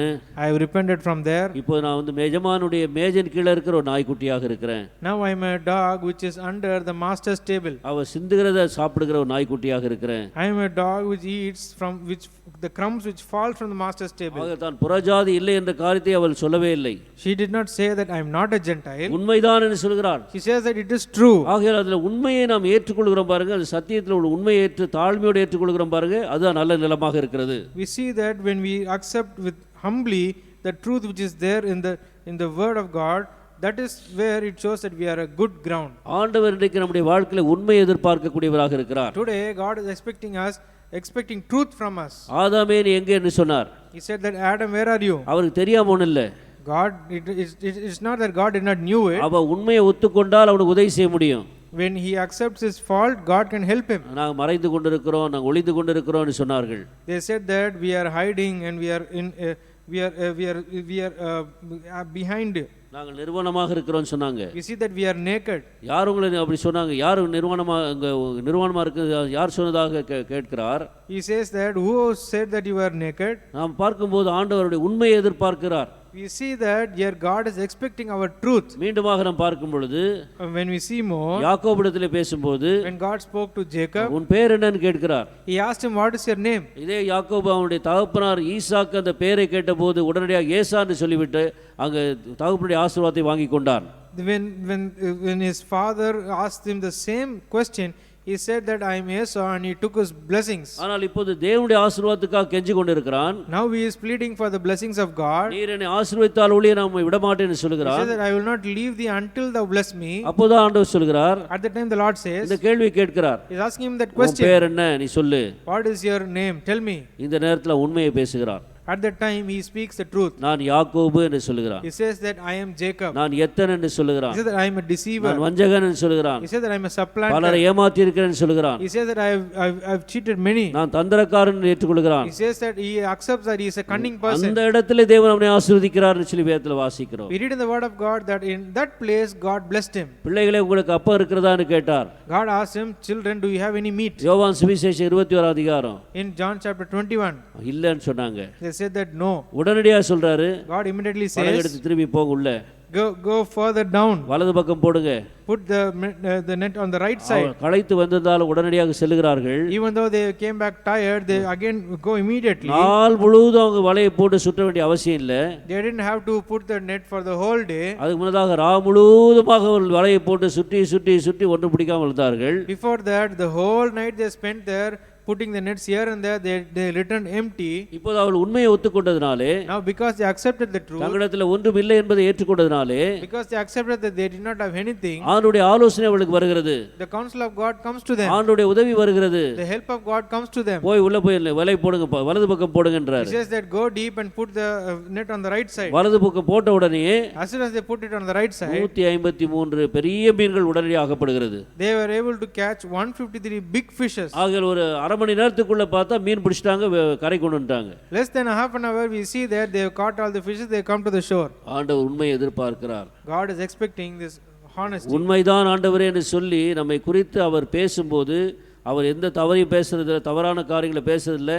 நம்முடைய உண்மையான நிலைமை எடுத்து காண்பிக்கும் போது உண்மைதான் ஆண்டவரே நான் ஏற்றுக்கொள்கிறேன், நான் மனம் திரும்புகிறேன், ஒப்பு கொடுக்கிறேன்னு சொல்லும்போது உடனடியாக நம்மை ஆசீர்வாதத்தினுடைய நிலைக்கு கொண்டு வரக்கூடியவராக இருக்கிறார். We see when we accept before the Lord saying that it is true Lord, I repent and I submit myself to thee. At that time we see that immediately God is able to bless us. உடனடியாக கனி கொடுக்கிற நிலைமைக்கு கொண்டு வரக்கூடியவராக We இருக்கிறார். see that immediately God brings us to a state where we can be fruitful. பூரணத்துக்கு நாம் இன்னொரு படி எடுத்து வைக்கக்கூடியவராக காணப்படுகிறோம். We are able to take one more step towards perfection. அதெல்லாம் உண்மையுள்ள இருதயத்தோடு நாம் காணப்படலாம். So let us be with a true heart. அடுத்த வாரத்தில் கூடுதலாக நாம் பார்க்கலாம். Next week let us see even more. ஜெபம் செய்யலாம். Shall we pray?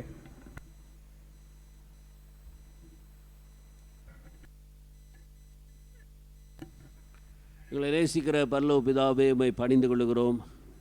ஒருவரும் சேரக்கூடாத ஒளியில் வாசம் பண்ணுகிற தேவன், நீர் எங்களோடு பேச நாங்கள் எம்மாத்திரம் கர்த்தாவே. எங்கள் குடும்பங்கள் எம்மாத்திரம் என்பதை அறிக்கை செய்கிறோம். நான் உன்னை போதித்து நீ நடக்க வேண்டிய வழியை காட்டுவேன், கண்ணை வைத்து உனக்கு ஆலோசனை சொல்வேன் சொல்கிற தேவன் நீர் அனுதினமும் எங்களோடு பேசக்கூடியவராக இருக்கிறீர். மனுஷன் அப்பத்தினால் மாத்திரமல்ல, தேவனுடைய வாயிலிருந்து புறப்படுகிற ஒவ்வொரு வார்த்தையினாலும் வாழ்வான்னு வாசிக்கிறோம். ஒவ்வொரு நாளும் நாங்கள் அப்பம் புசிக்க வேண்டியதாக இருக்கிறது. ஆகிய ஒவ்வொரு நாளும் இதை அறிந்தவராக, ஒவ்வொரு நாளும் உம்முடைய தெய்வீக அப்பமாகிய ஜீவ அப்பமாகிய உம்முடைய வார்த்தை எங்களுக்கு அவசியம் என்பதை உணர்ந்து, எங்கள் ஒவ்வொரு நாளும் உடைய அருள் புலையப்பட்ட உதவிகளை திறந்து தனிப்பட்ட முறையில் எங்கள் ஒவ்வொருவரோடு நீ பேசக்கூடியவராக இருக்கிறீர். அதுக்காகவே வேத புத்தகத்தை எங்களுடைய கையில் எழுதி கொடுத்திருக்கிறீர். நாங்கள் தினசரி வேத பகுதியை வாசிக்கும்போது ஜெபத்தோடு, ஆண்டவரே, ஆவலோடு, விருப்பத்தோடு, தாகத்தோடு, பசியோடு வாசிக்கும் போது எங்களோடு நீ பேசக்கூடியவராக இருக்கிறீர். ஆண்டவர் போதித்து நடக்க வேண்டிய வழி எங்களுக்கு அவசியம் என்பதை அறிந்திருக்கிறீர். நாங்கள் நடக்க வேண்டிய வழி கர்த்தாவே எங்களுக்கு தெரியாது, நாங்கள் அறியாதவர்கள் என்பதை உணர்ந்தவராக இருக்கிறீர். புரோஜனமானதை உண்டாக்கக்கூடிய வழியில் எங்களுக்கு நடக்க தெரியாது என்பதை அறிந்திருக்கிறீர். சமாதானத்தின் வழி எங்களுக்கு தெரியாது என்பதை அறிந்திருக்கிறீர். கனி கொடுக்கிற வழி எங்களுக்கு தெரியாது என்பதை அறிந்திருக்கிறீர்.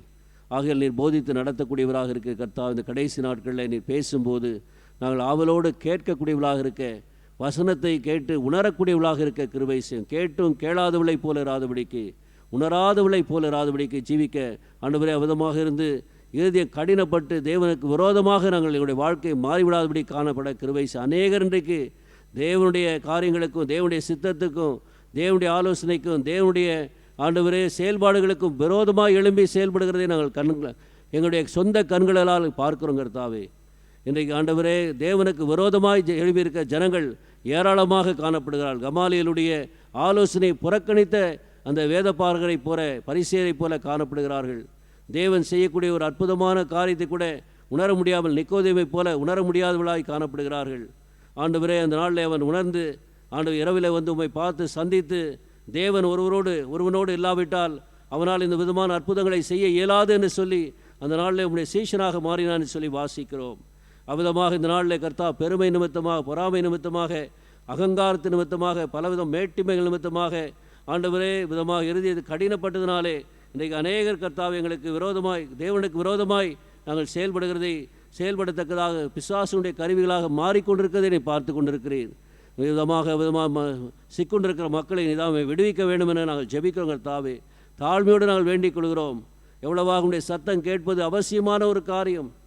ஆண்டவரே, வெள்ளிய சத்தத்தை கேட்க தவறுகிறதுனாலே எவ்வளவாக சத்துரு எங்களை வஞ்சிக்கக்கூடிய நிலையிலே நாங்கள் காணப்படும் என்பதை பார்க்கிறோம். அது நல்ல நிலத்தில் விழுந்த விதையாக உடைய வசனம் எங்களுக்குள்ளாக விட நிதாமை கிருபை செய்ய வேண்டும் என்னால் செபிக்கிறோம். வார்த்தை எங்கள் உள்ளத்திலே பாதுகாக்க உதவி செய்யுங்கத்தா. உண்மையும் நன்மையுமான இதயத்தில் வசனத்தை ஏற்றுக்கொள்ளக்கூடியவளாக இருக்க கிருபை செய்யும். இயேசு கிறிஸ்துவ நாமத்தில் நன்றி செலுத்தி ஜெபிக்கிறோம் பரலோக பிதாவே, ஆமேன். கர்த்தராகிய இயேசு கிறிஸ்துவின் கிருபையும், பிதாவாகிய தேவனுடைய அன்பும், பரிசுத்த ஆவியுடைய ஐக்கியமும், ஆறுதலும், அரவணைப்பும், ஆசீர்வாதம் நடத்துதல் நம் அனைவரோடும் எப்பொழுதும் கர்த்தர் வரும் வரைக்கும் இருப்பதாக, ஆமேன். என் ஆத்துமாவே கர்த்தரை ஸ்தோத்திரி, என் முழு உள்ளமே பரிசு நாமத்தை ஸ்தோத்திரி. என் ஆத்துமாவே கர்த்தரை ஸ்தோத்திரி, அவர் செய்த சகல உபகாரங்களை மறவாதே, ஆமேன். Praise the Lord. நாளை தினத்தில் சகோதரிகள் காலை 10 மணிக்கு உபவாச ஜபத்துக்காக கூடுவார்கள்.